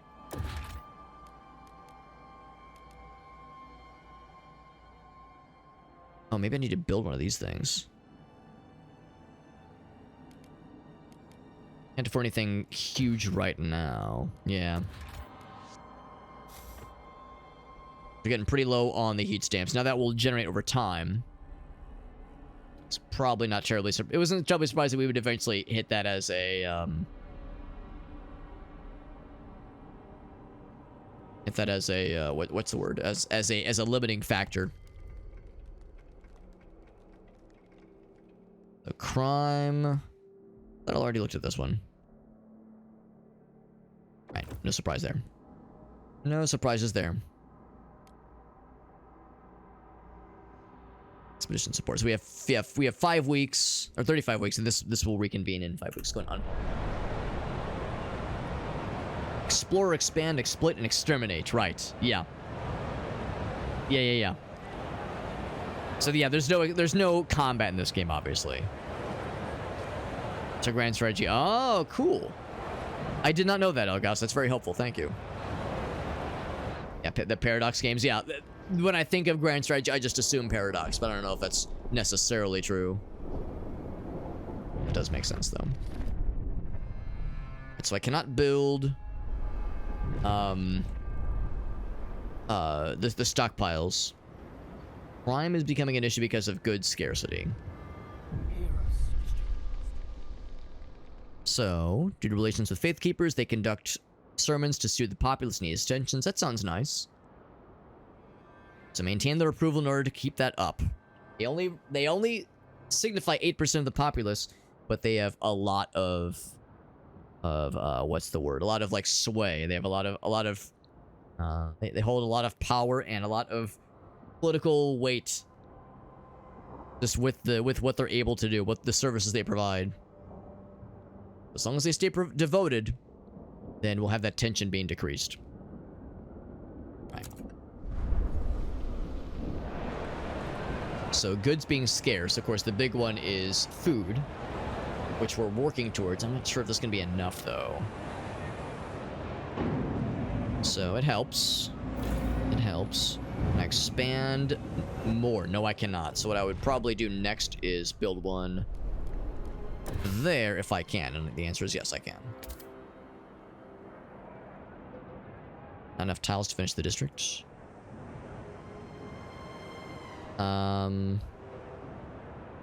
Oh, did I not frostbreak that area? Oh, whoops. I thought I frostbroke that.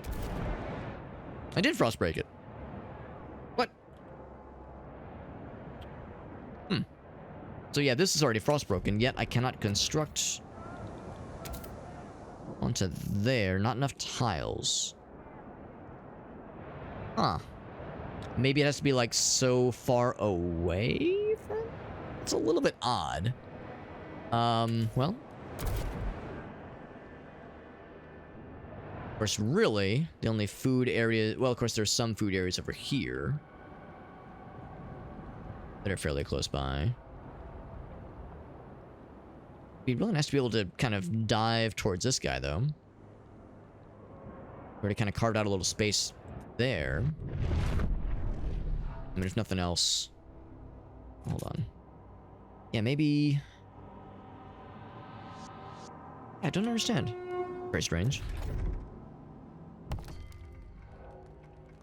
Be something else. Fixed number of tiles needed. Indicator circle.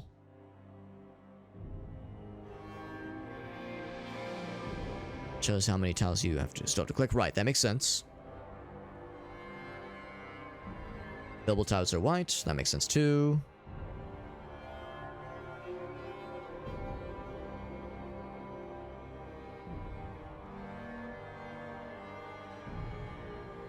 So that all makes sense. I guess what I'm unsure about then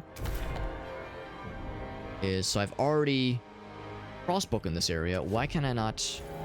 Well, like, I know I can't expand. I know that's not an option here. What I'd like to do is build something there. Food district. Start on a tile. Oh, start with a tile on a resource deposit.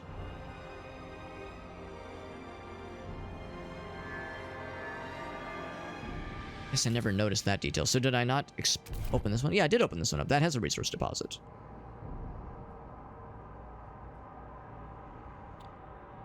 Build a logistics district here to access the Frostland, which I... Oh, did I not? Well, I built one there. Maybe I need to build another one? Out there, maybe? This isn't that far out, though, but this is already on our map, so I don't think that'd be an issue. Maybe this one... Oh, ruins of an old way station.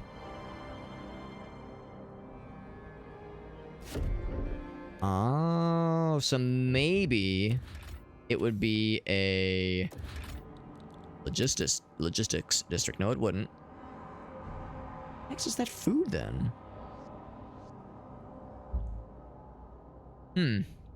Does anybody who knows this game, would anyone be able to explain to me why I can't build anything here, even though I've opened it up with the by breaking the permafrost? It's okay if nobody knows.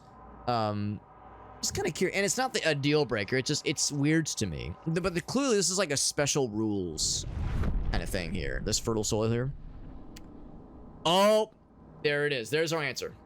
We need deep melting drills. Okay. Okay, now we know. Now we know. All right, so I should go for these instead then. So in a situation like that, I need to like go into this menu and mouse over. That will tell me. That will tell me what I'm missing. Would have been nice to have realized that sooner, but that's okay. No harm, no foul, for the most part.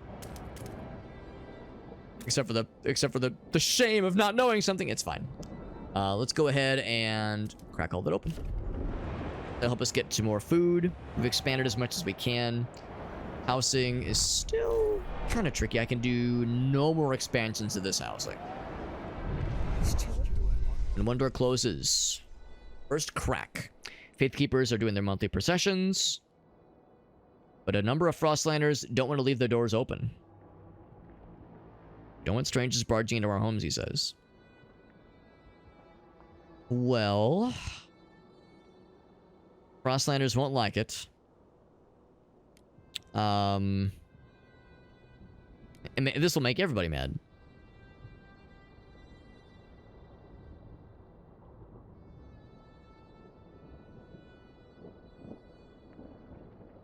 Yeah, the problem is, like, the Frostlanders are already kind of not big fans of us because we've made a lot of decisions that went against their wishes. And they are a significantly sized group, but not a but smaller than the other ones. I think I am gonna like do this one for the Frostlanders. I'm gonna do them a solid. Council will be able to meet once again very soon. And yeah, I cannot do any more expansions of housing projects. Yeah, none of them. So we got to build another one, which is fine.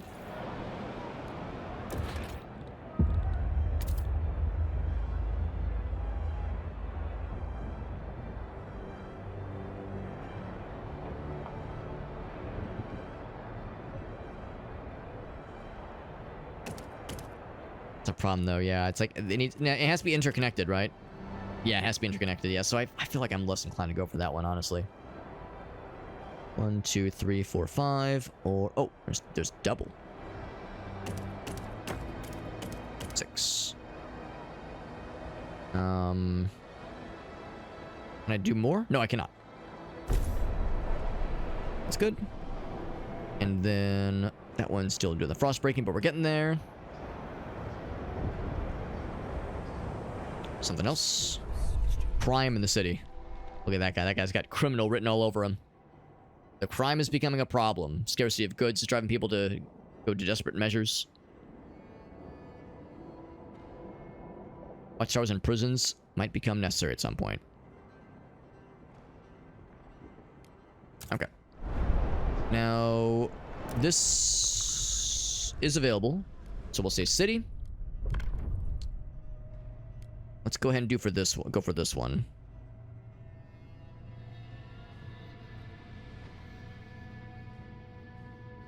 Yeah. I'm gonna propose that one. I think we can make it already. Let's go and do the vote. Let's see. I think we can make it. Ooh, get those undecideds. There we go. We got there. The votes are in. Didn't have to twist your arms to make that happen, which is good. So that's nice. The Frost people will like us a little bit more now, which is good.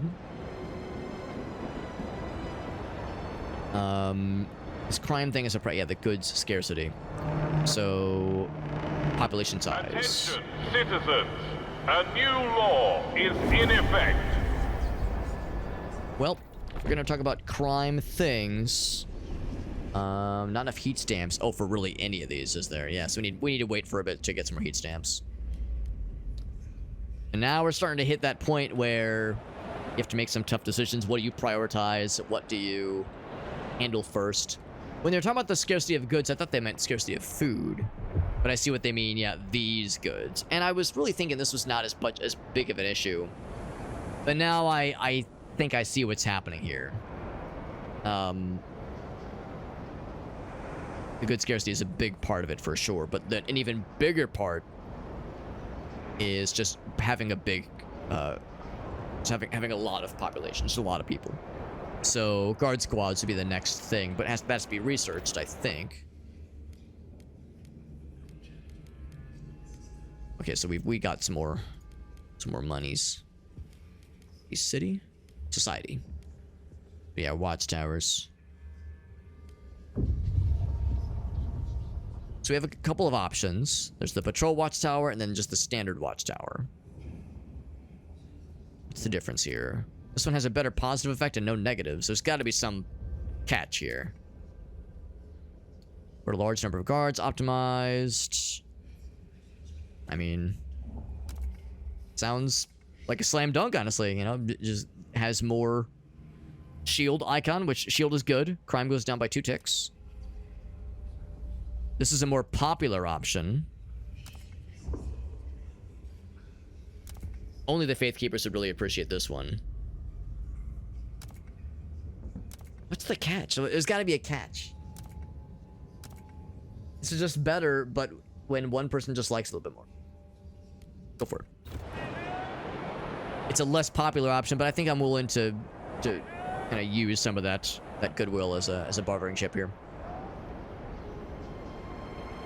And then the whole thing about goods. It's a luxury item. Highly desirable. Right.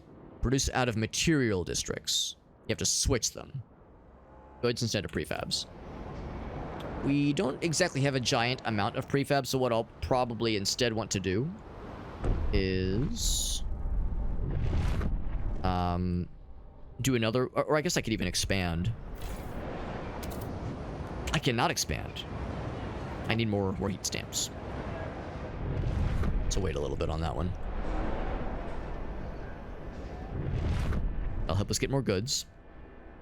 The food situation, the housing situation. Let's see, I'll confess. I kind of forgot where I was headed. I think we built the housing stuff. It's gone down, but it's taking a long time to go down, honestly. Could expand this more, except we can't because it's expensive. I was clearing out more area over here. Right. Here we go. What I would do is... I probably can't afford it because, yeah, we're low on the heat stamps. So we have a number of things we want to do. As with this, guys and gals, it's getting kind of late. Well, it's not that late, but I do have to get up extra early tomorrow. So I'm going to save the game here. And like I was saying, I'm very much acknowledging that we are nearing that point. We are reaching that point where we're starting to hit some bottlenecks. We're starting to hit some tough decision-making points. But I don't know, maybe it's like new game bias. Maybe it's possible that when we played the first game, we stuck with the developer's recommendation or difficulty, which I think was normal mode. I think easy mode, maybe it was called something else, but I think there was an easy mode, and I think the developer was like, this other mode is like the recommended experience, and we went with that one. This one, the developers very explicitly said, if you've like played through the first game and you're an expert, here's this other thing. But otherwise, we recommend the easiest difficulty, which is normal mode. So maybe I fucked up with the first game by, you know, being too optimistic. And of course, that was something that, you know, we'd heard a few people say, that there is always easy mode if you wanted the easier difficulty mode if you wanted the easier. But so I don't know. It could just be that we're still in the honeymoon period, and you know, we're really yet to hit the crazy shit. But this hasn't been too bad so far. This hasn't been too bad as far as like impossible feeling, just hopelessness. And I think part of that, at least so far, is that there haven't been any crazy left turns like there was in the first game. The whole New Londoners event in the first game was rough. The fall of Winterhome and like the discovery of like the weight of what that did to our colony, how it affected the trust and discontent of that game was awful. So so it's entirely possible that either this game just doesn't have as many of those kinds of moments, or we just haven't reached them yet. But regardless of all that, I did enjoy this game. I am enjoying it a lot. I would consider coming back to stream more of it. Probably not in the near term, in the immediate term at least, just because there's other stuff I want to stream this week. A few things that have like some mild deadlines that are not like fast approaching, but things I want to start before too long. In games I'm just interested in. I was very fortunate to get a review key for a couple of really cool sounding games that I'm excited to play more of this week.